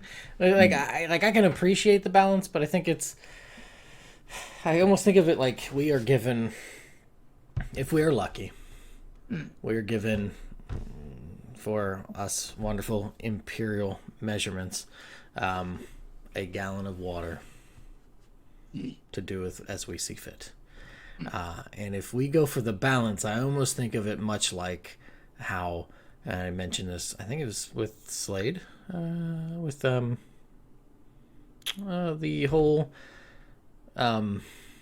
like a game's trying to do everything. Oh goodness. So, but that's what I mean though. It's like you can't do everything. You only have that gallon of water to either divvy up into whatever portions you'd like, we'll say. Or you can just open the cap and just swing it wildly for all I care. It's your gallon of water. But like that's what you get. And I feel like that balance Well, all right. is similar to trying to have like a game that tries to get all these different genres. You get what I mean? Yeah, I gotta clarify what I mean by balance because I think this is, I'm glad you mentioned it. 92% and 8% is the proper balance for certain things. What? Yeah, I do not mean a jack of all trades equally. I do not mean um 17% of your time in all different things. You know what I mean? That I get how that idea could be Okay. right, All right. I just wanted to, yeah. I just from the way it was coming across to me, and it's just Great point. Great point. I keep on saying balance because no matter what you're doing, it seems out of balance exists. It can always be done wrong, and sometimes it can be done wrong if you're not paying attention to the fact that it can be done wrong. mm, uh, like uh, you know, you can drink too much water, you can do anything too much, blah blah blah. In any, excuse me, dogged determination is awesome, and that there's some 15 habits of the most success of some of the most productive people I've taken notes on before and listened to multiple times. And one of the pieces of advice is say no to everything that does not support your long-term goal or really your immediate goal. So something like that, and because your immediate goal is supposed to stack up with your long-term goal. And you do that, you're going to say no to sometimes helping out a good bit of people that you really could have made a big difference with. So that's out of balance right there, sadly enough. The majority of things, sure. Everything, I'm sorry you broke the scale. With a good heart and good intention. You know what I mean? mm. Um, so yeah, we're definitely not talking about evenly divvying up your time among everything. Well, then you can't excel like you could or would want to, or what could be most beneficial if you do that. But there's gonna be a balance, whatever it is. There's gonna be like a person who let's make it real right quick. Um, mm, does the work thing well? Ooh, let's get real. I mean, like in a rough way. I'm sorry, I don't want to ruffle feathers, but people need to be aware of this. There's a way to live, and we've mentioned this before, in which you accomplish, you support yourself, you got yourself a good standard of living.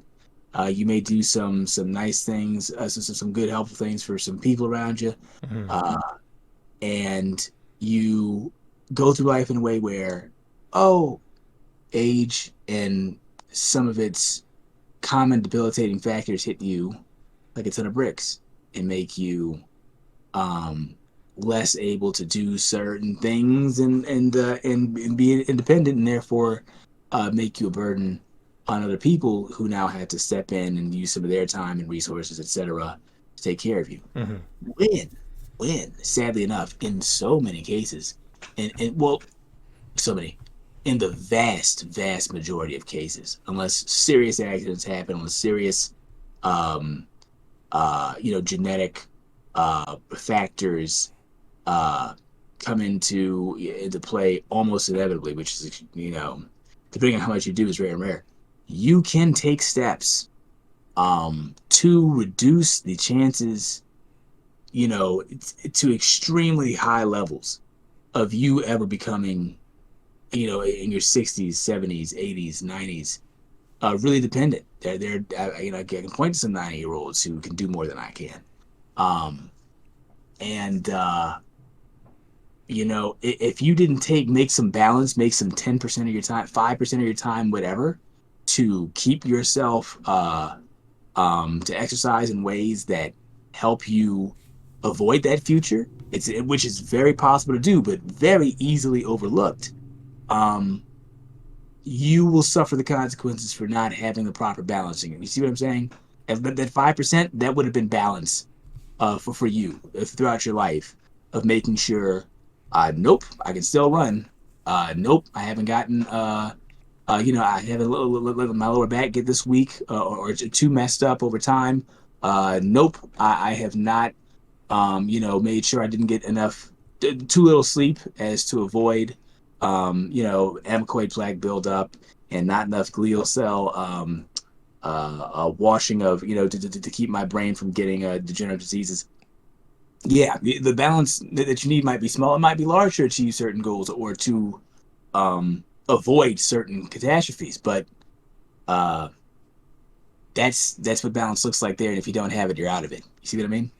It's kind of similar to um, in the idea of, oh, each paycheck I'm going to Yes. save X amount kind of thing. And it certainly can be harder depending on, whatever the situations arise.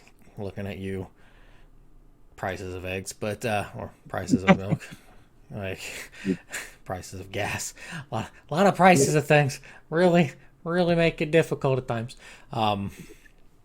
But I mean, it's something along those lines. And then, like you said, there are caveats. If something, I've mentioned this to you, and I think I've mentioned it on Rambling before.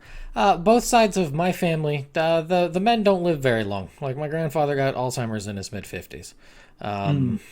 You know, like, or it's whatever. Money you Like, break that record. do Bet what? money. I bet money you break that record. Well, I mean, my dad's broken it, so he's gotten so. But I mean, it's not like it's a definitive. But it's certainly just something. Yeah, keep a tertiary eye on and be like, oh, okay. And yeah, like sometimes you just kind of get conked on the noggin, and that's that's really how that goes. Yeah, man. um, Yeah. I don't like that's an important caveat to make. Sometimes you just get a bad roll of die or Right. dice. Sometimes So stuff beyond your control is beyond your control. right, Like, right. So, but if you can do what you can to, and that's what I. It's a hard thing though to make, and you mentioned the thing about in the previous section about my coworker having should have the wherewithal to see that isn't like to be more logical in that sort of sense. But if it's not a mindset that somebody's aware of, or if hmm it's not an avenue of thinking that somebody's really dive into frequently or what have you, it's going to be yeah, really hard for them to conceptualize or think of a way for that to be a thing. If you kind of like if all you know are the shadows on the wall in the cave, that's going to be real to you. You're not going to know the outside world, kind of thing. yeah. Uh, So, Great point, yeah. Plato. That's why. That's, that is why I feel bad now. And I should. Mercy is, how did James say? Mercy triumphs over judgment quite often. So, because you never know, as I tell my students, what someone's going through or what they're working with. Mm. So, yeah, ignorance is a good reason to mess up on a lot of things. It's a good reason quite often, So, but you know, it only goes so far. Ignorance. And yeah, I get it. I mean, just yeah, it's good to think about really important things and how we treat people is one of if not the most important thing. I mean, I can give you, you name it, wealth, might, wisdom, and if I don't give you, and if you don't have goodness, and as a matter of fact, if instead of having goodness you have the opposite, you suck. We might need to take you out. You know, yeah. It depends on how much the other crap. You know what I mean? So the most important thing, which you don't hear or see enough, or see enough people getting trained in, is that goodness. Well, you say that, but Yeah. I am going to share with you this wonderful image. Oh, I think I mentioned it at a point before, but these from 1998, 2019 to 2023, and it is percent who say these values are quote unquote very important to them. uh-huh. Um, They'll and take any noise, you said, right? Yeah. all of them drop really really hard, and it's kind of weird that there is these 3 points for these things, but from 1998 to 2019, that's a 21-year gap, and then just from a 4-year gap from 2019 to 2023. The only thing, so there are 5 different things that are listed: patriotism, religion, having children, community involvement, and money. Now, community involvement Excuse me. really jumped up, and then it died. Thanks, COVID. Exactly, COVID. Really, really tanked those things. Everything is lower except for that concern for money. By golly Makes gee. sense. Makes sense. That this makes sense well. It's very concerning. Well, I get it. Like Mhm.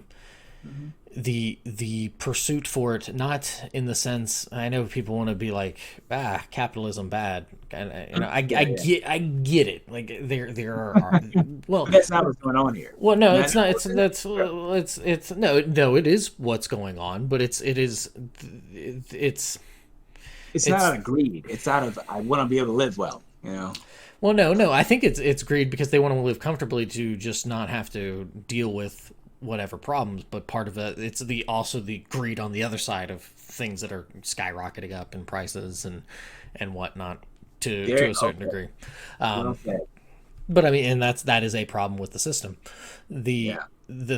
but the thing is that like that concern to make sure you pay your bills is certainly what's a problem, but it's also because we have fragmented ourselves so much so that that if people were in a much more communal sense, Mm.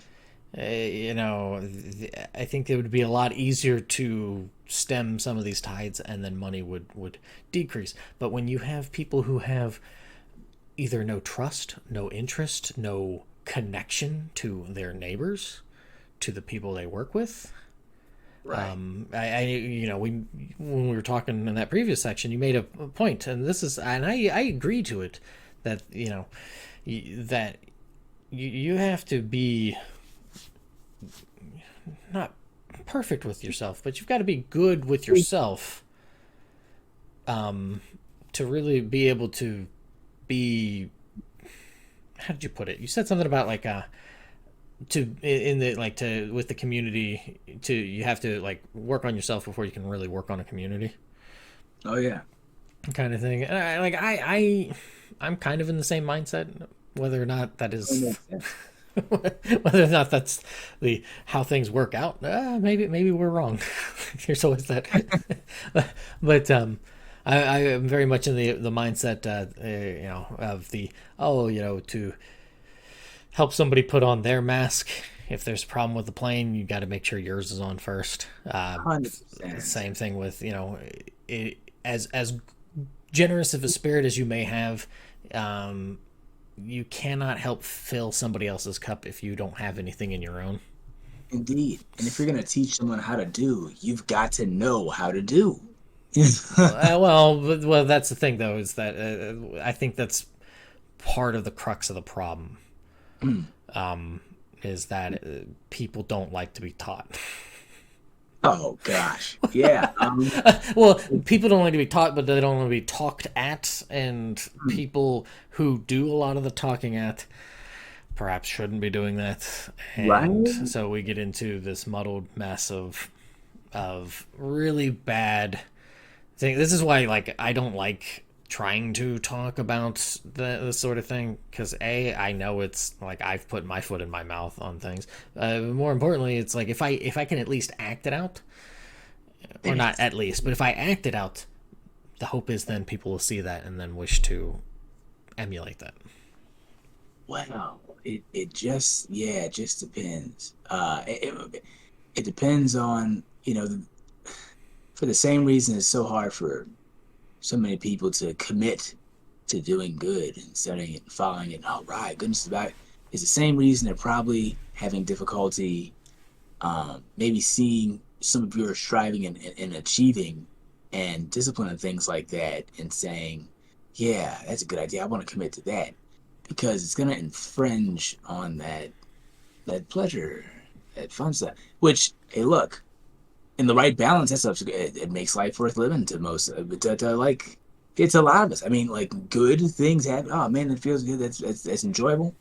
Oh yeah, it's just huge. But sometimes you have to deny that to achieve greater things.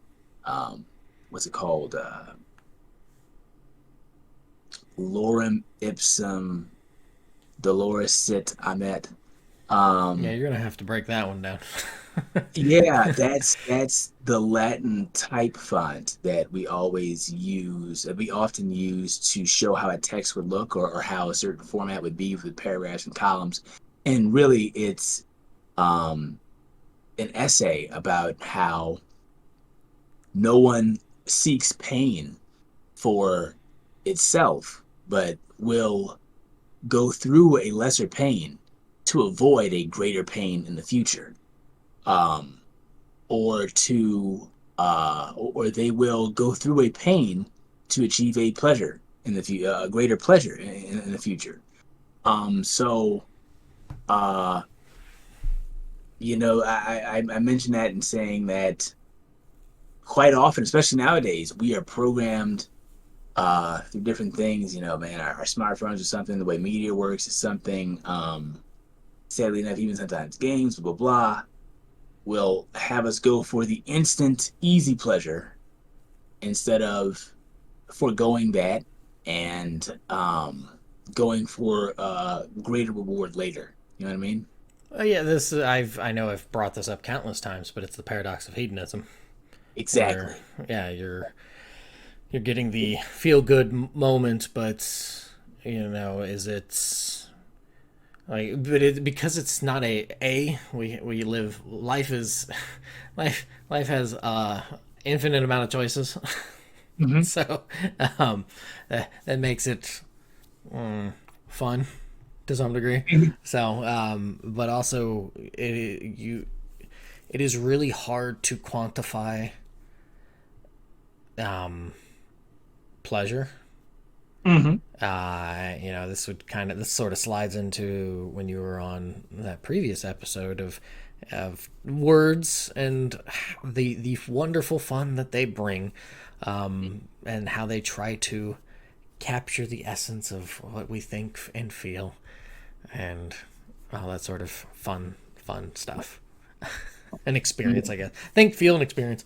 But because we can't quantify, like, oh, the pleasure of this versus holding back or having to deal with a struggle, and then the pleasure afterwards.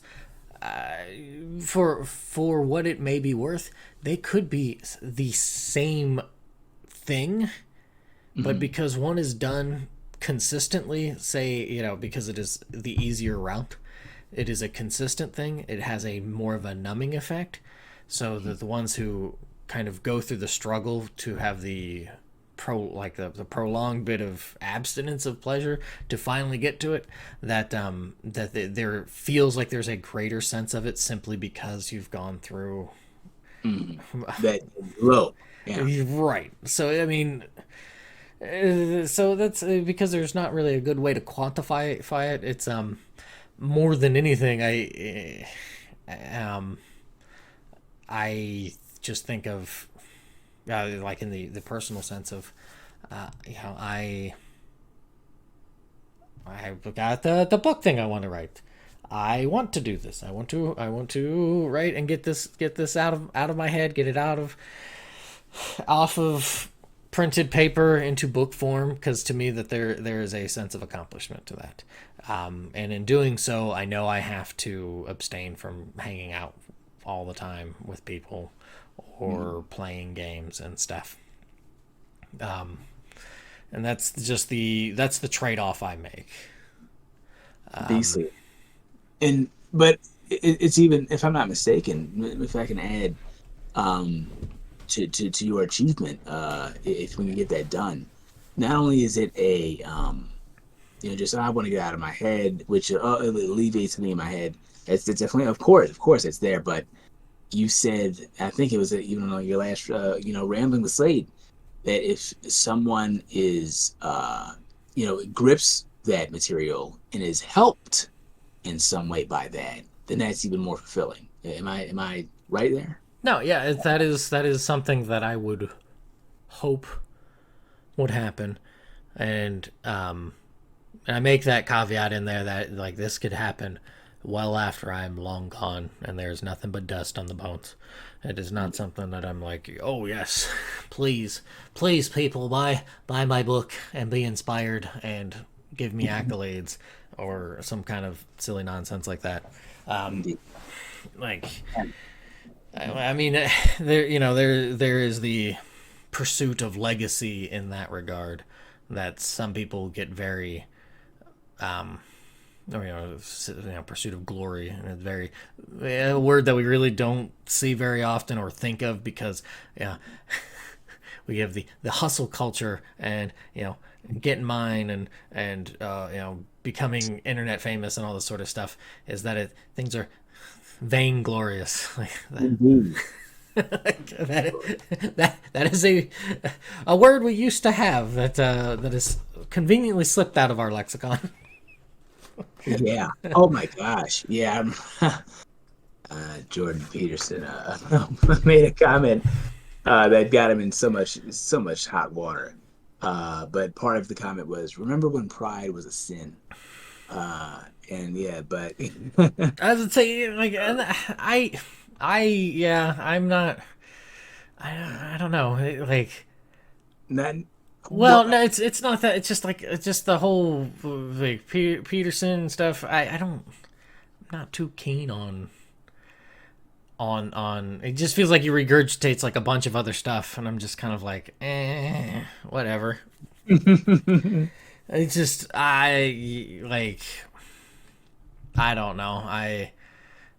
This, because this is a very strong example of somebody who says things, but then I mean, dig into how he acted for a while. From what I gather, there was some you know very strong troubles with things. Not to denigrate a person, but it's like you say one thing, but then here you are. I mean, Alan Watts is the same way. He'd have some very interesting, um, like very very thoughtful things about life and all that sort of stuff, and he still slipped into drinking, and I think he died of like something to do with like overly drinking. Gotcha. Um, Well, I know Jordan's a psychologist. I know he doesn't. As far as I know, there's no like big vice that he's linked to. I don't know. He does express opinions that a lot of people dislike. He does so in a very logical, well thought out way, and he seems to think pretty dang well. But I mean, like, I don't want to get into him too much. I don't study him. I just I know he will not refrain from saying what he believes is going to be a helpful fact that people should think on and ruminate on, even if it annoys many. But and he also, he feels a strong way about wanting good for people, even though there's there are trains of thought out there that make a glamorous thing that really could be detrimental to people. Look, oh, this is great. He will push back on that and say, you need to examine this. This is actually meretricious. Um, it looks like it has value, but it's really worthless or even detrimental. But that's him. I don't know. If someone could bring a fact to me tomorrow and be like, "Oh, dang, he did that." I had no idea. What? I'm not a freaking scholar on the guy, but I know this. Um, to return to the achievement, and the good that can come from it, helping someone Mhm. makes it even more, you know, valuable than just the pleasure that you'll get from that any of us will get from the low that I'm sorry, the lows that we have to go through to get to the achievement, especially a lasting achievement. Um, and so I'll name a couple of things that make these worthwhile goals. Coming back to like these higher standards a little bit. Um, Something that we should shoot for, aim up toward more than just these pleasurable things, because we know pleasure is nice, but in and of itself is not something that should be. And unfortunately, it is for many, many a person. If you really ask me, if you really go down to it, it's really what a lot of people are seeking most. You know, uh, goodness, helping people. Yeah, maybe. Really, really, I want to be copacetic. I want my enjoyment. I want to avoid pain, and that's mostly how I want to live through life when I'm dead. Well, it's you get the thing you have to ask with that is not like most people are going to say, "Oh yeah, I'd like to help people," but right, then you have to scale it with, well, in order to right. help people, you're going to have to make a sort of sacrifice. Uh-huh. Then that's where you start to get some pushback where it's like, well, I don't know, like, Oh yeah, man. Look, I'll pass some people driving home, homeless something or need money, and I get hit with that, or I gotta give to. It's terrible. I mean, to an extent, and then I'm not always a greedy curmudgeon, but well, I'm not gonna say that because there are valid reasons to look at people in that specific circumstance and say, wait a minute, there are uh, fail safes put in place. Why isn't that being sought? And there are good reasons. So that's a complicated issue, but I just bring that idea to mind to let you know that, well, to make the point. I will talk about the sacrifice that we need to make to help others, etc. And I don't always make them. It's a struggle. We know we will decrease for others to increase, and that can hurt. That can be really annoying. you know. mhm. And so, uh, what's it called? But we know that good of helping people is extremely good. It is extremely valuable. Um, and here comes balance again. There most likely should be a balance. You can't do that all the dang time. um, you will, run out of anything to give, whether it be time or energy or money or whatever. And yeah, it can be really draining on the dang psyche. You do want a certain amount of, um, you know, pleasure slash relaxation, whatever, to keep yourself buoyant. Instead of just taxed out, oh man, dude, I'm spent. Just I keep on spending, spending. I'm not refilling. Uh, like it can be pretty terrible. But um, you know, these when we can marry something that we, I don't want to stop saying pleasure all the time. This like pleasure mixed with achievement that can help people. Um, when we marry those things, a pleasure that can actually help others, that achieves, that is long lasting, we're hitting on something that is can continually be helpful to people to an extent, can continually remind us of what we can achieve, can continually be a source of satisfaction for us, and not just I played this thing on my phone, it's gone, and nothing. You get nothing back for it. No one else gets anything back for it either. You know what I mean? Yeah, it's the well, and then we get into the struggle to kind of dip toes into nihilism of, oh well, everything you do after a certain point is just not important. It doesn't leave a mark, sort of thing, after you extend the line of time so Yeah, far. I can't make sense of nihilism in the end. Well, Uh, so that's the first sense of it, though, is that, like, right. you know, But Well, like, just in the idea of, okay, you live, um, and even just think about, the connection from which you have. So my grandparents, all of them except for my grandmother on my mother's side have passed away. right. Uh, After so long, the goods and the bads of what they have done has really, and I can see this pretty strongly. Certainly, it is the embers of which, um, like the caringness of my grandmother in particular, uh, every now and again crops up with my father and my aunts and stuff. Um, but my generation, it's not so much.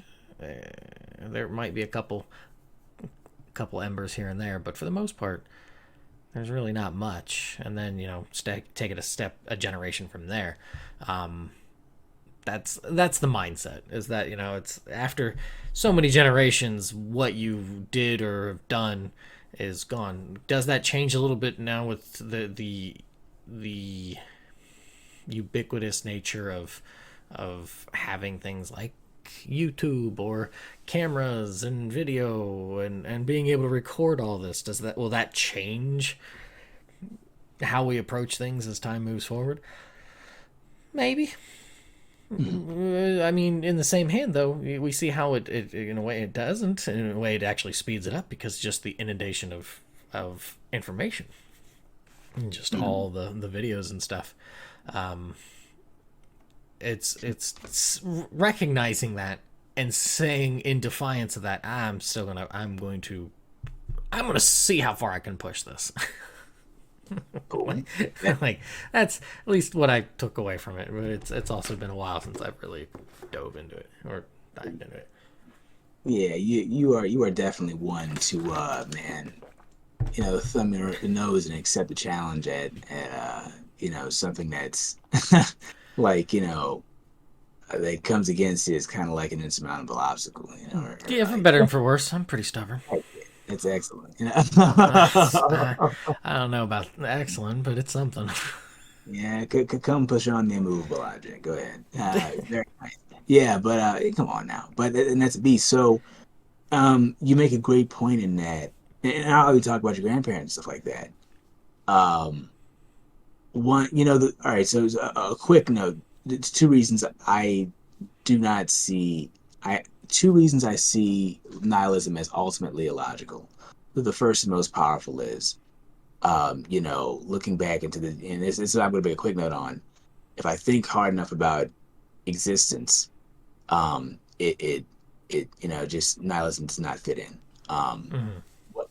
But where we came from, but we had a cause. Up first causer, an uncaused cause, God. Up then now we gotta get into that. Blah blah blah blah. History, blah blah blah, etc. You're gonna get into Jesus. You're gonna get into a lot of, oh wow, all of life starts to make sense and come together. Oh, history, blah blah blah. And of course, nihilism doesn't have any room to breathe. But it's a thought that, and if you look at it from that perspective, it becomes path of least resistance. What if I thought to myself, nothing really mattered? I would have no pressure on me to study, to do things, blah blah blah. I wouldn't have to sacrifice anything. I could just do whatever I wanted and say it doesn't matter in the end. Well, Aha, let that makes me let me bring up Justin, because from what I recall, this was Nietzsche's answer to seeing people become less and less religious with the industrialization of Europe. mm, And that he was saying that, oh, we are disregarding the pillar of religion. We need something to take its place. that's funny. And Well, but that's from what I recall. That I believe that was kind of his, on a very very rudimentary level, his mindset on that right sort of thing. thought process. Man, friggin' Near Automata, which I haven't played, and probably won't, has gone deep into people, philosophers like Nietzsche and Descartes and all kinds of stuff like that, and just man, powerful pondering of those ideas.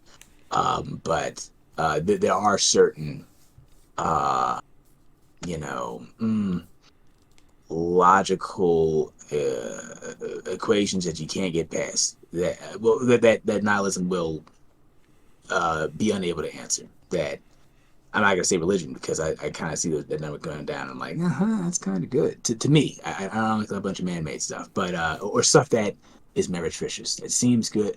There's been people. I read a book about some examinations, and one of them, it's this guy is an Indian. He's he's talking to a lady, and Isla gets put in the back of a truck and gets driven off, and he's praying to him. He's like, do you really believe that that's a God? And she's like, well, if you believe it is, then the God exists and they exist. And that is a belief not based on logic or external reality at all. It's just wish belief. You know what I mean? Mm-hmm. And that is invalid. That will not, have effects on life. That does not, uh, make sense. Just a wish and a belief is not necessarily a truth. So when you just try to, how do you say, judge truths? Yep, cosmic background. We definitely had everything at a start. Incredible bits of order. Blah blah blah blah blah. Stuff is going to point to an uncaused cause. You're going to go from there to what makes the most sense. But huge chain reaction. And again, nihilism is going to hold a lot. It isn't going to logically stand up. That there is nothing or no start. Hence, no wait, what? No, but and again, but I very much see the attraction, and people I'm sure have forgotten a lot of the origin of it. But there is an attractiveness to the idea of I can make up whatever purpose I want for myself. It's none of it really matters, and I don't have to worry about judgment. I don't have to worry about being accountable for all this kind of stuff like that. The pressure is completely off if I, have this, and then there's kind of a coolness to nihilism too. Oh, hey, y'all are stuck on values. I and beyond all that, I know that I can face the bitter reality that nothing means anything. I'm just gonna rot in the ground. Yeah, that's where the dank meme Oh, stuff exactly. for a while kind of The came problem. to. Well, and that was part of the problem is that that's a very strong misconstruction of what nihilism is. Like that's the lesson they took when it wasn't the lesson to take was that oh you can just do whatever you want. It was more of we can do whatever we want, but we should strive for the higher standard.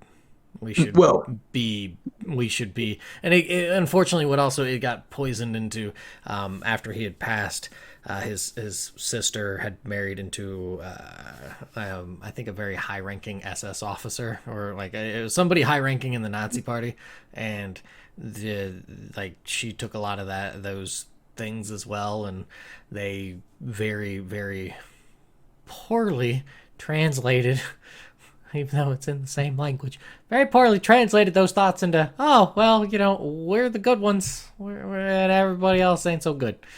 indeed.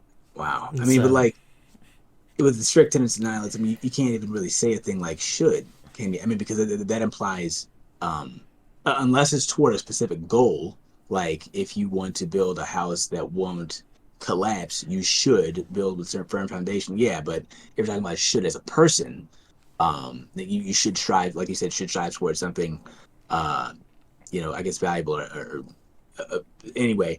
Well, should doesn't really exist because none of it really matters. You're gonna have relative morality, which subjective. Well, should well, to me is, it was to be the Ubermensch, to be the like Superman, to be and then who like to yeah. So like it's not that it's being, but I think this is what I'm saying is like it's steering into I don't think exactly what he was going for, which was you've got to go beyond our petty selves and strive for a higher standard as opposed to just kind of being really wishy-washy and just being like well I'm just gonna do whatever because so yeah. I mean, the higher standard you're gonna find an objective one. That it's gonna echo through so many people's minds. Is it wrong to steal from people? Absolutely. Blah blah blah. Everyone's gonna have these same kind of values. Is it good to just watch a person die and you can help? Those kind of objective standards are gonna be echoed and reinforced in. Well, I'm not. Yahweh loves them. There you go. Yeah. Just mm, I'm not just a God. No, like the that dude. Shoot. What does he what does he require of you but to love kindness in a way where that word hesed is actions that you do that show your love for and help and commitment towards someone that you love. That's number one. And then to act justly, to what's right. Someone's doing evil, punishment. Someone's doing good, reward. Um, and of course, temper that with mercy, because without forgiveness, no one survives. We've all done wrong, and if we didn't get a second chance, we'd all be done. Boom. So you need mercy. And then finally, to act walk humbly with your God. But he also loves but yeah, it makes sense, dude. Be humble. You what the heck? What do we have that we haven't been given? Opportunities, breath, food. You've been given. You don't have room to want glory. A commercial that says worship yourself, others will follow. That exists. Why do you deserve worship? That's the same problem all the false guys. You don't deserve worship. What the heck? Anyway, but Vainglory. so, yeah, exactly. Vain glory. It's vain. Just give it that who belongs to. Be humble. Be kind. Do good. Anyway, so yeah, that's what's one thing. But so and then the second reason, that was a rabbit hole. I didn't mean to go up, but up. But the second reason is if nothing matters. Well, I mean, saying that nothing matters because it ends up dying off after a certain period of time. But what matters to people is usually what's active to them in their lives. All right. Okay. So once one is passed, all that stuff doesn't really matter to them. When before someone, they can't do anything about that either. The things that are actionable to you are going to matter the most, if that makes sense, or the things that affect you. You know what I mean? Right. Things you're going to experience, or things the experience you can change. So grandma does things to people. We all do. And some of those things make impressions that change the way people behave. They've learned things from that. I don't even just mean her grandkids. There are some actions that we do. And I don't just mean these big actions that one time grandma did not No, grandma. I get where you're going with this, where you think that where the Everything acts adds of up. which add up, and then other people will see that, and it doesn't have to be just from the family tree, but it can be from friends and stuff. The Small things. problem is that um, emulation of those sorts of things don't seem to be a very easy thing to. If they are not rewarded in a social way, they will not be replicated. Well, I mean, tiny things like something she could have said to a stranger that made them, and that helped them be. There was a silly movie with. Almost silly. All right, I'm sorry if anyone who likes this movie. There was a movie with Haley Joel Osment about Pay It Forward. Have you heard of this Oh before? yeah, Remember yeah, this? yeah, yeah, yeah. No, no, I get what you're going for, but Right. if people do not see a value in it, Mhm. they're not going to see the act and want to replicate it because they're not going to see a value in that. Mhm. And maybe if they do like see that, oh, this is something that's a good being done, being say proffered, but a good being done, that I too want to do a good. There is sometimes people like that, but I don't.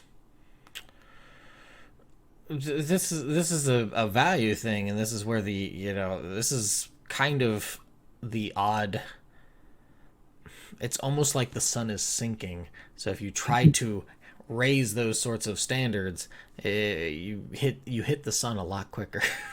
Here's the thing. Right. If you are looking to have an effect that others emulate, and if that's your main That's not what I'm goal, saying. okay, good. Sorry. Well, no, like I'm not saying that that's it's the person doing the act is hoping that others will do it. I'm just saying that like in doing whatever, like doing a good act isn't necessarily going to trickle to other people doing that. Hmm. Right. Well, especially if a society does not see a value in it. And that is reinforced by seeing how some people who try to do good end up basically getting slapped in the face for it, or completely ignored. either ignored, or they just go through a lot of struggles. But then they'll see how some people will put on the facade of doing really, really well, but it's all, like I said, a facade. They're like, they'll still see that there was at least some good, Hmm.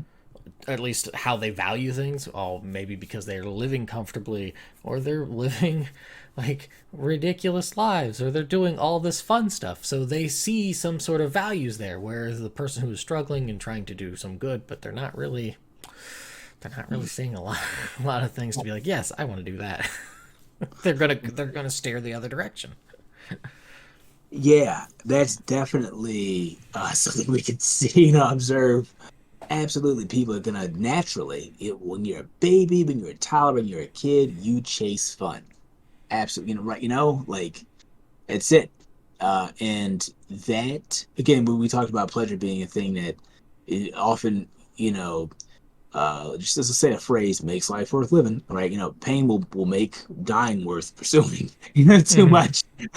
So yeah, and I completely get it. And we're made to enjoy it in balance. It should not be the number one thing we pursue. There's many. It's easy to make that point. Um, Let me make it right quick. If if what you're doing ends up, what is giving you pleasure ends up harming others, you should not be freaking pursuing it. Um, if what you're doing, if for pleasure severely minimizes the help you can do to take people out of pain, um, and only you can do that, then you should not do. So there, there's some easy goods to put over just the first priority pursuit of pleasure. Anyway, but so gosh, I don't want to forget the point I was trying to make. There's some nice like lightning flashing outside my window. Yeah. And I love lightning, man. That's my number one. Electrophiles. But the thing is, um, like, so people will naturally default to pleasure, dopamine, dopamine. I'm addicted. I'm stuck. Just like when they were kids, um, that pursuit of pleasure and seeing that this path leads to pleasure in social media or someone's example. Oh, they're doing all this fun stuff. Yes, that will magnetize people naturally if they have not. How did Socrates say? A life unexamined is not worth living. Kind of harsh, but I very much agree to a large extent. Not completely. Oh, if you didn't think enough, and your life sucked. No, but it helps tremendously to really think things through. You know, helps you set your values straight and decide what you should do. Um, and a lot of people aren't necessarily doing that if they're just oh, this is a fun looking thing. You know what I mean? Uh, Yeah, well, but here's the thing that I also think that there, and you're saying the balance part, but I think part of it is also, well, you live in a time period and stuff where there is this heavy skewing towards the immediacy of what have you, and so in effort to balance that out, there are people who kind of go in the complete opposite direction of this absolute psychotic, neurotic, keep things monk mode or whatever kind of nonsense kind of thing. totally aesthetic. No fun whatsoever. I'm And going. well, because I think of like the whole like thing with like the Lacedaemonians and whatnot, right? Mhm. Because they were very much in the let's be this very regimented, and then by the time the Romans come around, even by the time of Alexander conquering all of Greece except for them, they weren't a threat really. They were just kind of that, and then when the Romans took over and conquered Greece, they were just some kind of tiny, small village area that was like, oh, this is where these people were from. There's like what's there's not really much going on. What's what? If you get too much into trying to control uh, those sorts of fun times, I think that's what ends up happening. Is you just kind of turned into this very, very cloistered Right. sort of thing. So, Balance again. mm, Right. I mean, you can get out of it the other side too. Absolutely. And so and another thing is, geez, I don't think it's a great idea to measure your success in something or that's very wrong to say it. I don't think it's a great idea to aim to have the greatest, like, I'm only successful if I have the biggest effect on people. No, mm, nah, man. You need to do whatever good thing you're thinking of. Um, uh, Possibly maybe because it can have a good effect, but you can't measure necessarily. Well, yeah. Let's say this. There are some prophets out there back in the day did very good hard things, told truths that could have helped. It could have brought people toward doing good and not, screwing over the poor, not screwing over the foreigners, not, being, but breaking their own, words and many times they converted zero people before they died. But they did very well. They did good things. Period. How many people they affect? None we know, but doesn't change the fact that that tree hit the ground and the ground was, the ground is flattened where that tree hit. Good was done. People didn't listen, but still, you know what I mean. So if you make a great uh work, anything, whatever it is, oh man, you figured out a great medicine. It has to be a dang man. The first thing I was thinking was a great book, a great game, whatever. And it's freaking great for reasons like, the story is on point, this plot reveals this, these characters that, there's this much pay, there's blah blah blah blah blah. A great work of music, whatever it is, and people don't really listen to it or emulate or blah blah blah. This doesn't change the fact you made a great thing, and you should be very mm, I I don't know. Oh, look, it's I sad if Well, you see, don't. I kind of You step don't. in the opposite direction of that. If you have something like, I mean, I get it. Like in the same hand, if you make something that nobody, that comes down to you, right? Like, I guess that's this kind of ties into I guess my mindset on that for the higher standard of things is that you do something like that and you hold yourself to that, but nobody else comes with, or what have you, like, does It, it's so much better if you actually help some people, isn't it? well, no, that's I was gonna say, it's like it's certainly it brings in the question of, were you actually raising yourself to a higher standard when nobody else is there? Because it's very easy to to how is it, to borrow a line from Deep Space Nine, it is very easy to be an angel in paradise, kind of thing. Like, I know I'm paraphrasing it, but because Cisco's complaining about the Marquis, but or is it Cisco? Yeah, I think it's Cisco saying that. But when you're out of a place of, kind of similar, like if you are by yourself, it is very easy to have, to kind of keep an even keel on things. It's then when you start introducing other elements, maybe an annoying neighbor who blares their music, or maybe you're driving and there's people acting like they've never driven a vehicle before or know what street signs are, or Mhm. take the interstate number to be more of the speed limit recommendation than the actual speed limit. Like, there are a lot of, like, it's those sorts of things that test and I think help raise your standard, as opposed to, like, yeah, I think you can only go so far if there's never anybody else along for the ride. Absolutely. Yeah, man. A martial artist isn't going to grow nearly as well as they could without a sparring partner, especially multiple sparring partner. Oh yeah. And while I love that you went there, that while I stand by the fact you made a great piece of music, or you made a great book. You did a good thing. Yeah, you made them good.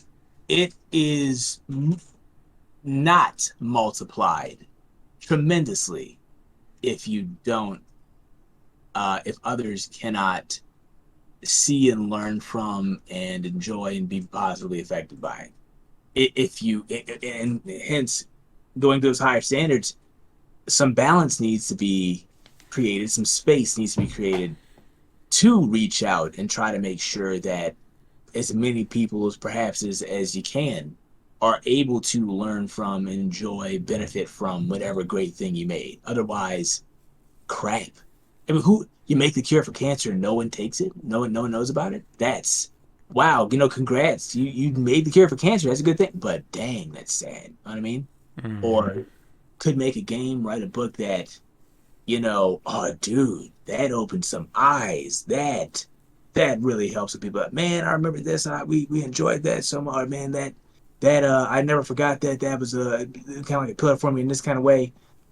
Only because someone did the work or studied enough to bring it out. And that's rough for us. We you would and Matt and I made sure that we were prepped, and I keep this in the back of my head, and that marketing's going to be a thing, that none of us have a passion for, but have to take up because it's seriously high enough standards. We yeah, make a great thing. All right, it's great, but it would be multiplied. God knows how much if we went that extra mile and tried to, and have others be able to see and enjoy. So yeah. Well, and I guess there should be a very strong line of division in the sense of it is, and I guess I should have clarified on this, is that when it is, because you have to have two. One is the inner and then the outer, I guess.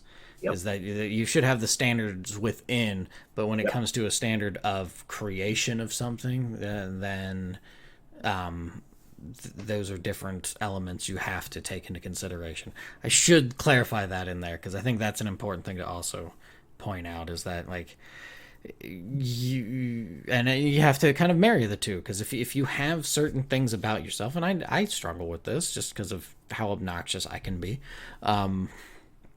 of just the mindset and stuff. For example, the Mario movie. I have absolutely no interest in seeing that thing whatsoever. Don't care to. That's not a that's not a good it's not a good branch to extend when you're trying to have a conversation with people and they are like, oh yeah, I'm really excited to see the Mario movie. Kind of kind of just chops it right there. Be like, whatever. Don't care for it. Ugh. Do you tell people that? Well, that I don't want to see it. Yeah. Yeah, well, I don't. I don't have an interest in saying it. It's true. It's true. I mean, but like, if someone's like, "Oh, I'm psyched to see the new Mario movie," I mean, Well, would you and if say, they ask me, I'll say, I'll be like, oh, yeah, I don't have an interest in saying it. "Cool, okay, Like, cool." yeah, I really don't care. Yeah, I mean, I think that's very tactful. Just Well, not. no, but I'm saying it's obnoxious. I get it. I'm raining on somebody's parade because Yeah. No. But if they ask you, then they ask for it. They need to be open for that. Hey, did you like that song that I made? Oh, I did not think it was very good. You asked for that. You know what I mean? You opened yourself. You know. But if they just say, "Oh yeah, it looks awesome," and you chime in with, "Got no interest in that son of but then that's different. But no, like, I get you. Um, yeah, I have no interest either. I mean, if you hit them with a crushing response like, "I want to see the Mario movie. I can't wait," and you hit them with, "Why?" that's that's too nah. many Well, I questions, mean, it's still a fair thing. Why? But I mean, from people who've seen it, like one of my coworkers, he saw it with his family, and he was like, "Yeah, it was really cute." Exactly. And see, and here's my thing: I have no interest in seeing it as a person. If I was dating somebody and they wanted to go see it, sure, I'll go see it. If I Yeah, had kids that wanted to go see it, sure, I'll go see it. I just for you, you know. For yeah, it has like no like it does not move the needle on me whatsoever. that's why is such a crushing question. Why would you want to go see that? You know, seriously, why would anyone want to go see? Well, it's So, no, it's just that's my like it's just my entertainment on that. It's like I just don't. It's, why?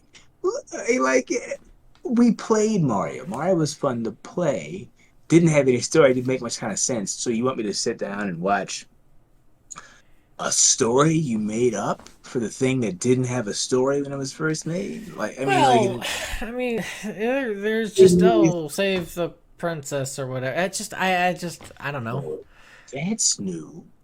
I'm sorry. Like, I sound awful. Did audience? I should have made sure y'all knew this when he told me introduce yourself, David. Warn people about your 4 years of English and how much of a literature slash grammar Nazi you become.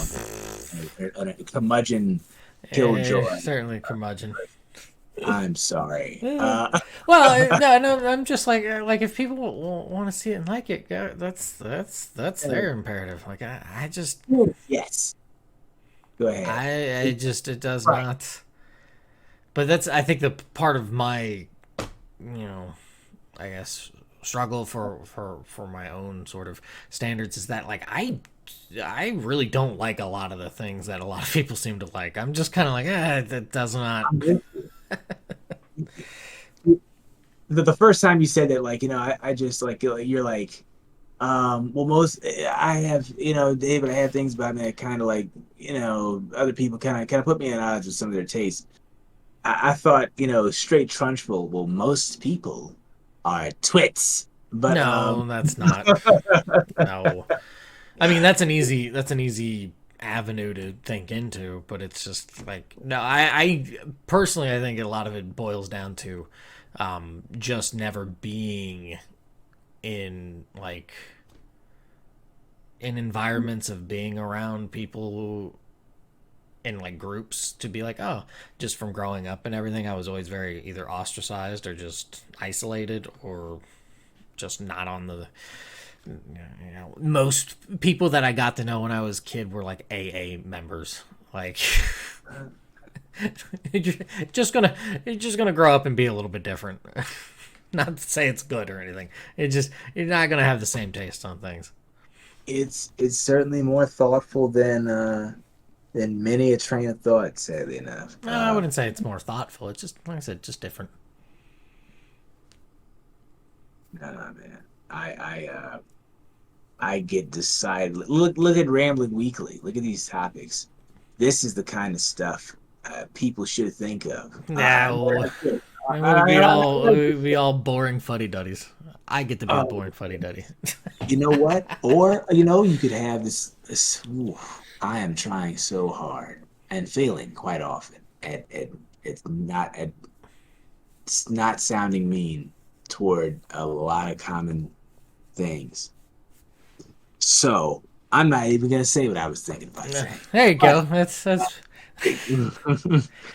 no. why the It's just different. Like I said, it's just different. Like it's that's I guess that's the um kind of similar to what was it that I think with it was with B. Clark when we were talking about like owning things and just different.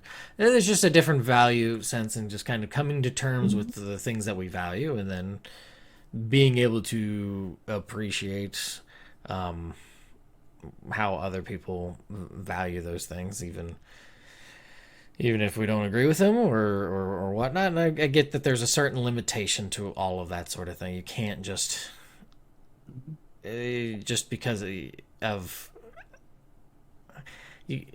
just how the world works. You can't just be like, oh, everything's okay, or Oh no.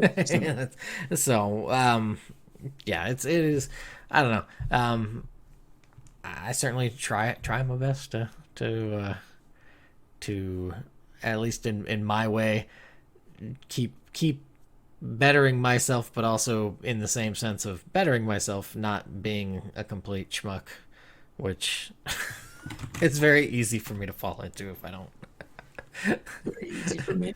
For many, even some of us when we're trying hard not to, it's easy to misstep into a pothole and break your whole leg. But the thing is, yeah, let's for instance, this well thought out thing here, higher standards. What one of the things, many of us have, well, shoot, all of us have a unique view on things and unique creativity, and there's an idea of qualia. Well, qualia is, not just for expressing words and ideas that people will never know if it's exactly theirs, but it takes on things, and there are things only we can do. Mm. And if you don't do some of the greater things that you can do, dictated by your things you're passionate about and things you have aptitudes for and things that you can excel at and blah blah blah, then who will? Maybe no one. Maybe the world just misses out. And so do you miss out on the things that you could have done if you had gone beyond just this is a pleasant, kind of, how do you say, drifting in the sea, and just but yeah, hey people, just whatever life has been throwing at me, and I'm just having a pleasurable, content time enough and never reaching up and getting out of this here nice, comfortable, warm water and world just, and I missed out on whatever I could do, and it's over because it will be over. You only got so many summers. One of these productive people have said, and that's a great eye opener. Mm. Well, and then you get into the thing though that would you really miss that which you never have? Like, Yeah, that just sounds like how do you say, couch potato fuel. well, but no, but I mean that's the thing, right? Like it's or Mhm. just the fact that it's just I know I would. well, no, I, I totally get it. There's certainly some things I can think of for myself, but um, yeah, if I don't achieve certain crap, I'll consider myself mostly a failure. I'd be so upset if I pass away before achieving some certain things. yeah. You know, heck So yeah. But then there are many who the idea of something like that is daunting to them, and maybe even a source of anxiety. The thought of, oh man, to aim at something and try to achieve it, possibly fail, and then figuring out whatever that thing is and stuff like that. So maybe I need some more mercy. But I'd say I think a lot of that actually comes from either not really thinking of it, so it's just kind of bubbling in the subconscious, or mm, more importantly, is that we get fed with, a lot of people talk about, oh, there's the NPC mindset that everybody has. ooh, I am in the complete other camp, like completely antithetical to I don't believe that everybody's like, oh, there's just NPCs and they do blah blah. I think there are far too many people who think that they are the main character. yeah, that is so cold. That thought process. You are a non-player character. I mean, good God.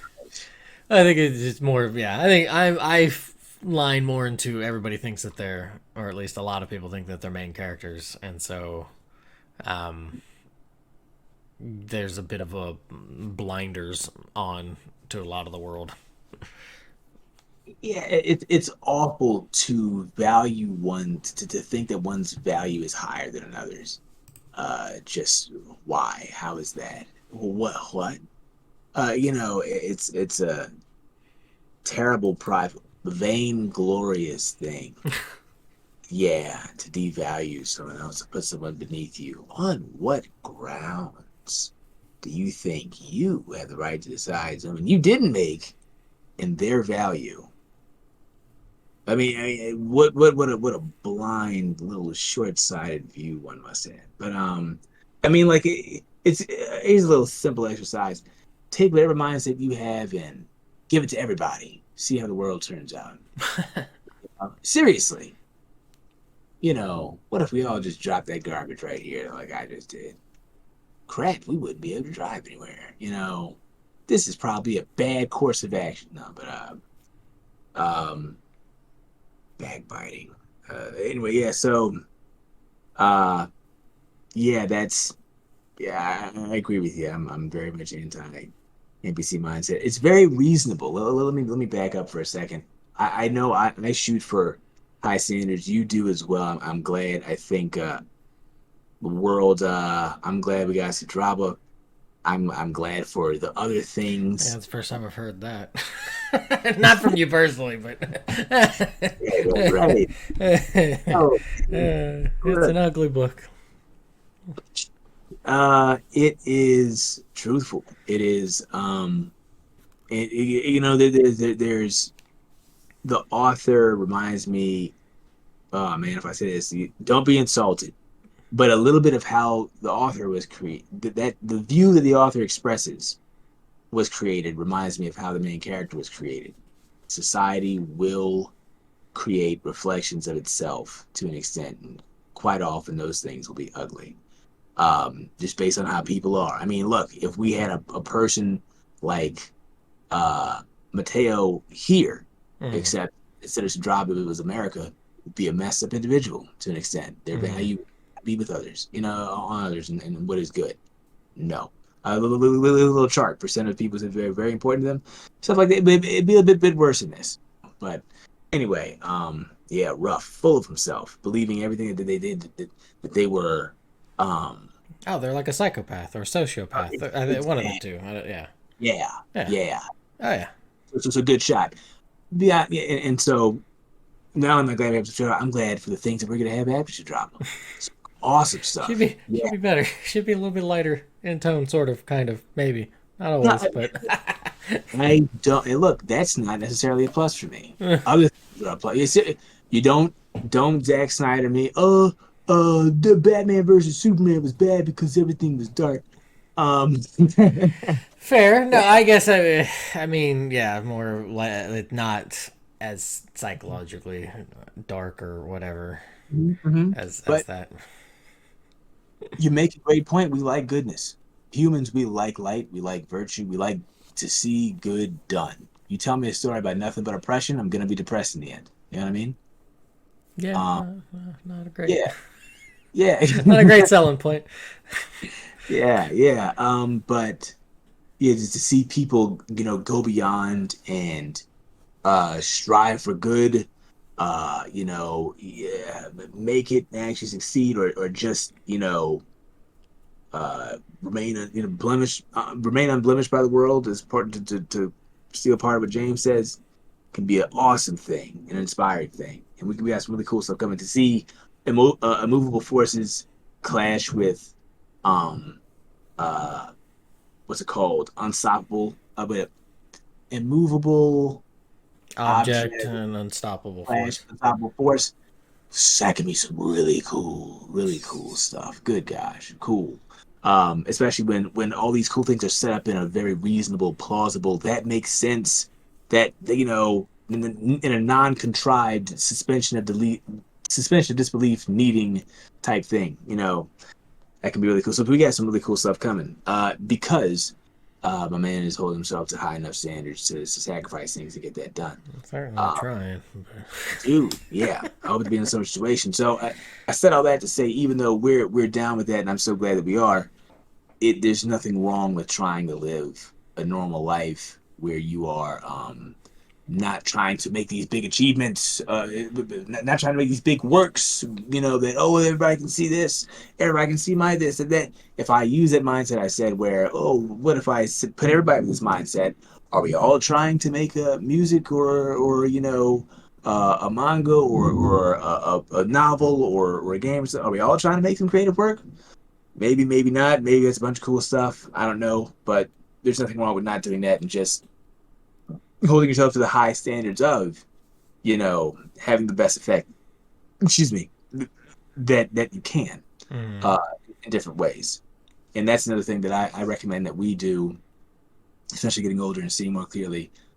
Like we said earlier, not only was it good that you finished the over 103,000 word book, but that it may actually have a good impact on someone or others later. So trying to have a good impact with the awesome works that we do can add tremendously to how valuable or how good they are. And that can be a difficult thing Mm. that I hope we strive to achieve. Um, I really do. I think that could be really cool. Not only can we be proud of it as, man, what a great work and its merit as a work, if you're looking at story, plausible, outcomes, blah, blah, great psychology and characters, interesting occurrences, really, poignant and evocative characters and or moments, but also leaving something people with, man, I can learn good things from this, or I can take something good from this. Literally good, virtue that inspires me towards something good. That's dude, it's it's even better. Am I right? Uh, it's That's certainly the hope of things. Like, um, more difficult. it's more difficult. Kind of to touch on the thing you said about if everybody's kind of the same way, what ends up happening at that point, if they're all just making stuff, Right. it feels like what ends up happening, and it devolves into, and that's, I mean, at least what it feels like here. I mean, I know there's been, with Comic Cat and stuff, it turns into its own little ecosystem. So, Yeah. but that's only with the ecosystem of those there, and then it, the it either grows from there, or just get new people to come in, and then the old just sort of kind of flush out. Um, Sort of the same thing, but with how hyper individualistic in the States people are. It tends to be a little bit more, not ivory tower, but maybe more lighthouse. Mm. We keep on shining the light, and maybe somebody might come, or maybe they might see that as, oh, we're just going to avoid this entirely because there's rocks, there's rocks over there. We're not going to sail over there. What are we doing? So, yeah, I think it ends up turning into a lot of lighthouses with, um, nary the proper cape nor ship to really Yes, indeed. to interact with it. Indeed. So, is there anything else you want to do before we kind of take a break and go into quotes? Or Good point. Yeah, yeah. I'll make a small point. Sometimes okay, I'm sorry, boy. you're We good. get, but sometimes the higher standard that someone can hit is a skill. Like you get great at making whatever culinary stuff you're making now. So it's not that, oh, I made this one awesome dish or I made this one awesome cake, but I become a person who can make these awesome things and do make these awesome things. Or like even teaching lessons. I can make a lesson that circumvents all your possible misconceptions, makes the point, interesting, and makes you 70% chance able to teach it, after I'm done teaching you once. But that's there are different methods. I mean, like, just to say if everyone's holding to a higher standards, it doesn't always make a pool of extra creative work that now we have to, it can be skills people do or ways that they've grown and can be proud of, and these things can be helpful. Um, and that they can look back on and not have regret that they did not get good at. Uh, Instead of like, oh man, I phone gamed 85% of my life away. I think that's the biggest thing right there, right? Is whether or not you're going for that. Um, just don't have regrets. Or I chatted and window shopped and hung out 85% of my life. I don't know. Yeah, to an extent. Think about it, everybody. I'm sorry. Oh, you're good. You're good. All right. Well, we're going to take a break, and then we'll get into the quote section, and then we'll be on our merry way. So stick around.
back. That tune there is Retrospective Kyoto. Um, uh, Gion? Is that the who that's by? Yeah, Okay. Shion, Shion, whatever. Yeah, So, excellent. and I forgot with Fires of Hokai was done by Yosuke Yasui for the previous song. But yeah, so Retrospective Kyoto. This is probably my favorite of the four, I'll say. It's probably mine too. It was the first one you sent to me, so Yeah, it's probably mine too. Yeah. I really dig it. Oh So yeah, I can't forget that. yeah, especially just how it starts off. I don't know, it's something about how it starts off almost kind of like yeah, just like ephemeral is the easiest way I Yeah. can put it. Oh yeah, it's tight, man.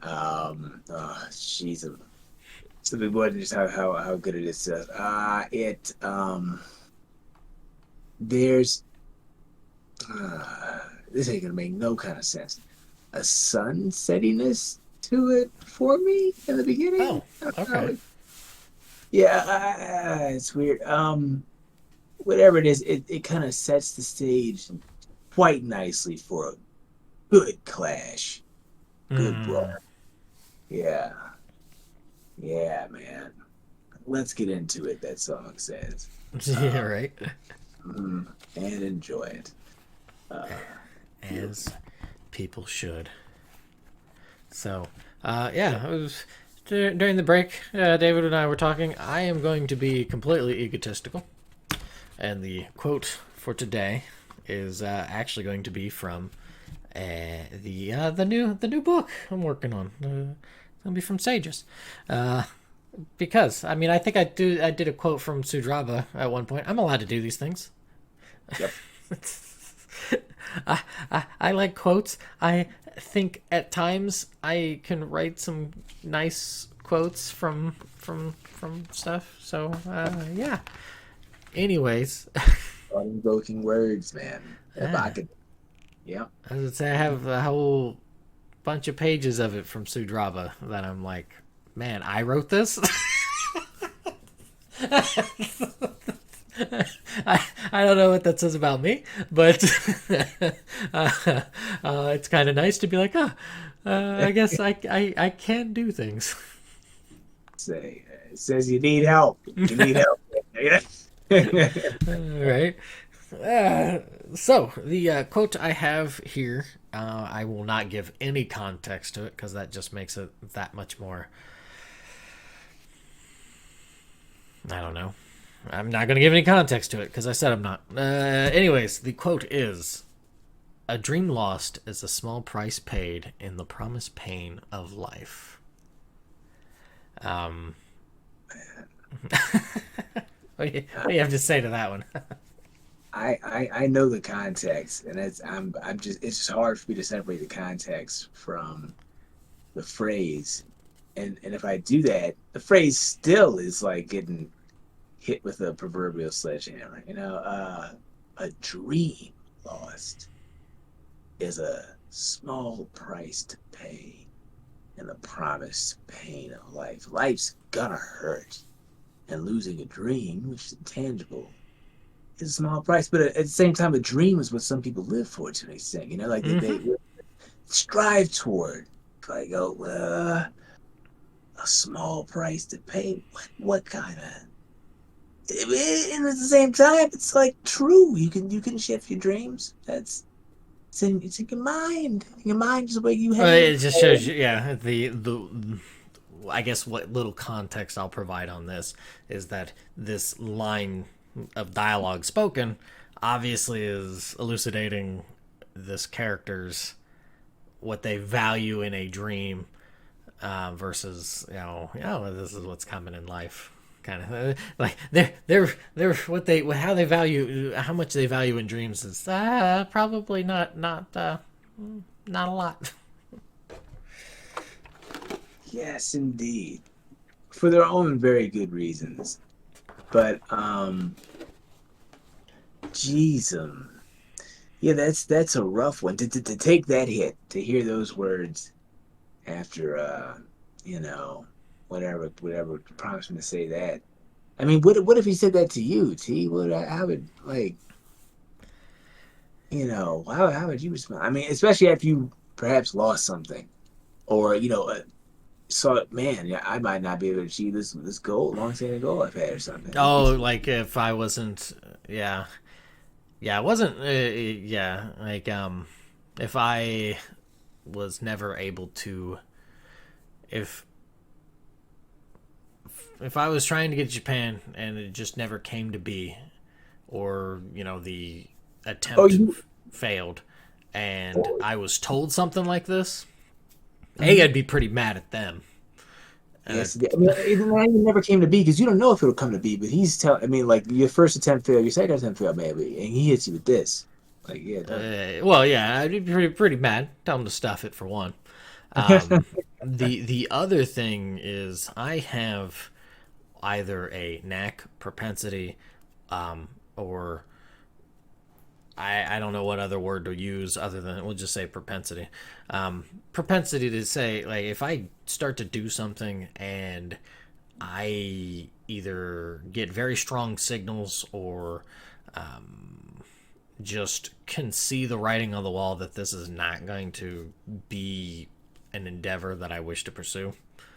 Mhm. I have a very strong propensity to take that energy and just shove it quickly into something else. Like I am one of those dreamers that dreams, but then if I see that the dream is not really going to be a fruitful endeavor, I will be like, okay, all right, yeah. And maybe that's not the greatest approach, because it can burn a lot of energy, and it can just be not a great way to maybe confrontational way or building habits to a certain degree. But in the same hand, if it's just not, I feel like if it would upset me more to continue down a path where there's just absolutely no chance of it, and just seeing that would make it more of a like what do they say? It's a you're causing your own like you cause the thing that you were worried about happening to happen. I can't remember the word for it. Self-fulfilling prophecy. There you go. Yeah, yeah. Self fulfilling prophecy. It'd be that. Like so. Instead, it's like, okay, all right. I recognize that this is just not going to be possible. I'm going to try to aim for something different. Yeah, I mean, like, if one tree is a producer of fruit, we'll work on one that is. It just makes sense, man. It just makes sense. So, But don't. Sometimes the tree doesn't produce fruit for now. Sometimes it's everything's own season. But right. yeah, yeah. Well, But especially with it, like you said, it's a dream, so it's like a wish or a hope, right, or yeah. especially a hope and dream is I think a little bit different.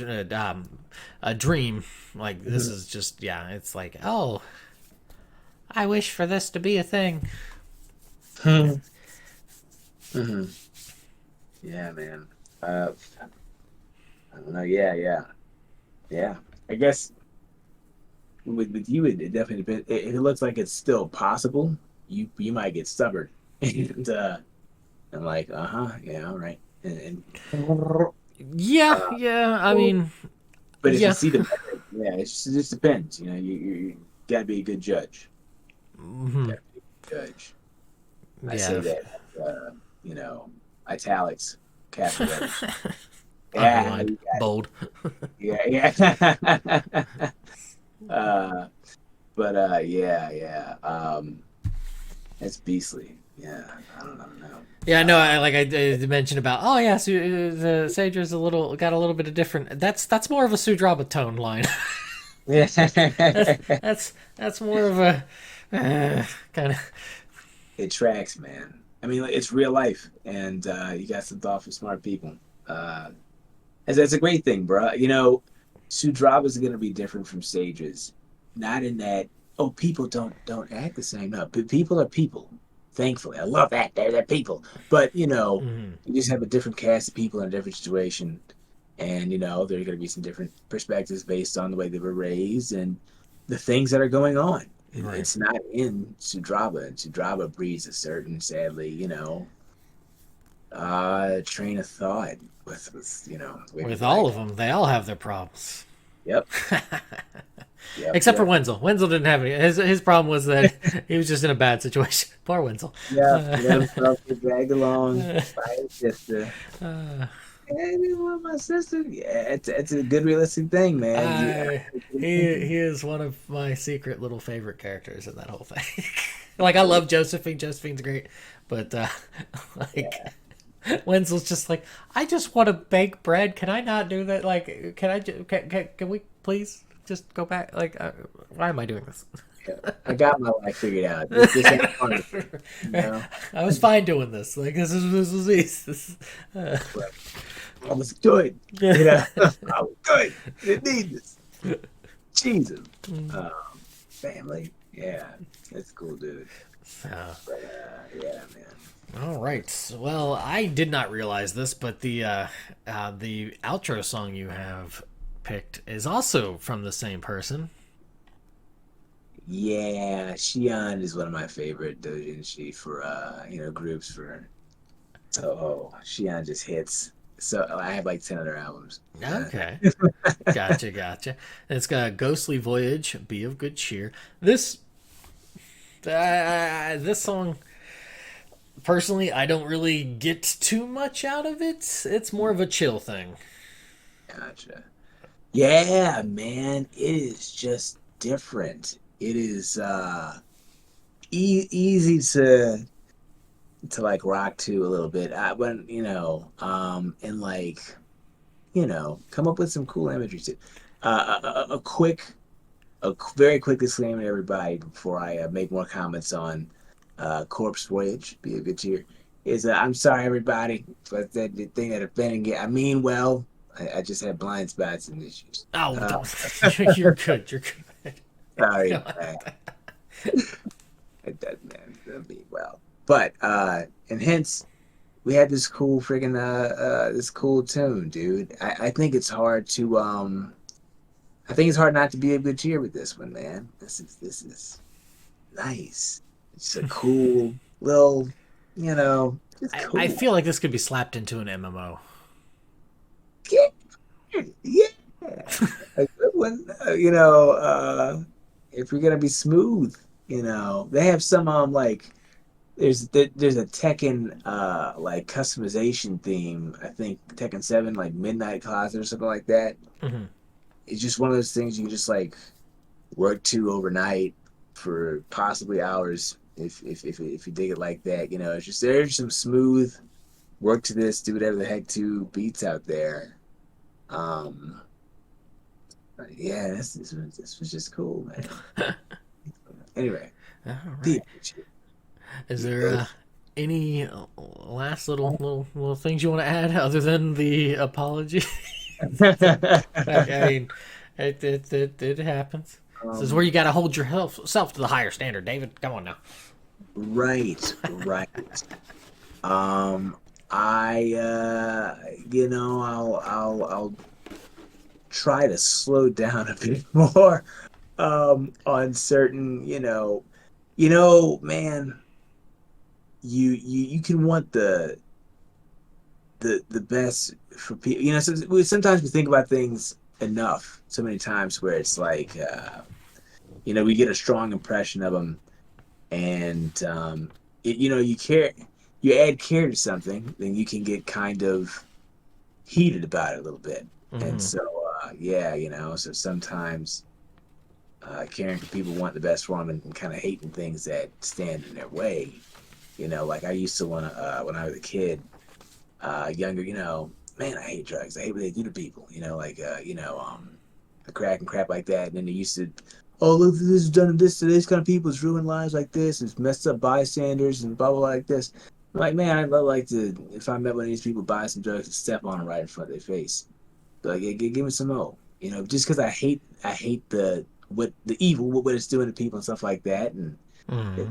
fight, then they can get crushed because they deserve it. But or that's reckless, and of course I could get stabbed and shot, stupid stuff like that. That's why I wouldn't have done it. But you know, to hate that which harms what you love or whom you love is part of the reason I get passionate about some of these things. But still, there's a smarter, more metered way to express oneself without alienating people if they get the wrong impression of where your passion's aimed at. And also, look forward to hearing more of me mastering my time and craft and holding myself to higher standards. Uh, Whenever the heck you hear from me again. Dun dun dun. Or I'll do something drastic. I have no idea. Actually, there is no or. That sounds a little dark. Just higher standards. Good God. Oh boy. It's either I hold myself to the higher standards, or I hold myself to the higher standards. There you go. Obviously. Make it so. Make it so. Yeah, make it so. You will make it. Thank you. You will hold me accountable. So, yeah, I don't have much else to add there. Thank you for joining. I appreciate it. Thank you for picking the topic. Right. Thank you for thinking of it. It's tight. It's a tight idea. I think it can be a good guiding light for people. Why not, man? It doesn't take the easy route all the time, guys. Let's not. I shouldn't. Dang. Yeah. Anyway, yeah. So, upward and onward, everybody. Upward and onward. Upward and onward. Thanks for listening. Enjoy your day, weekday, weekend, whenever you're listening to this. Yeah. That's it. And see you next week and all that sort of fun jazz. Yeah. Laters. Bye.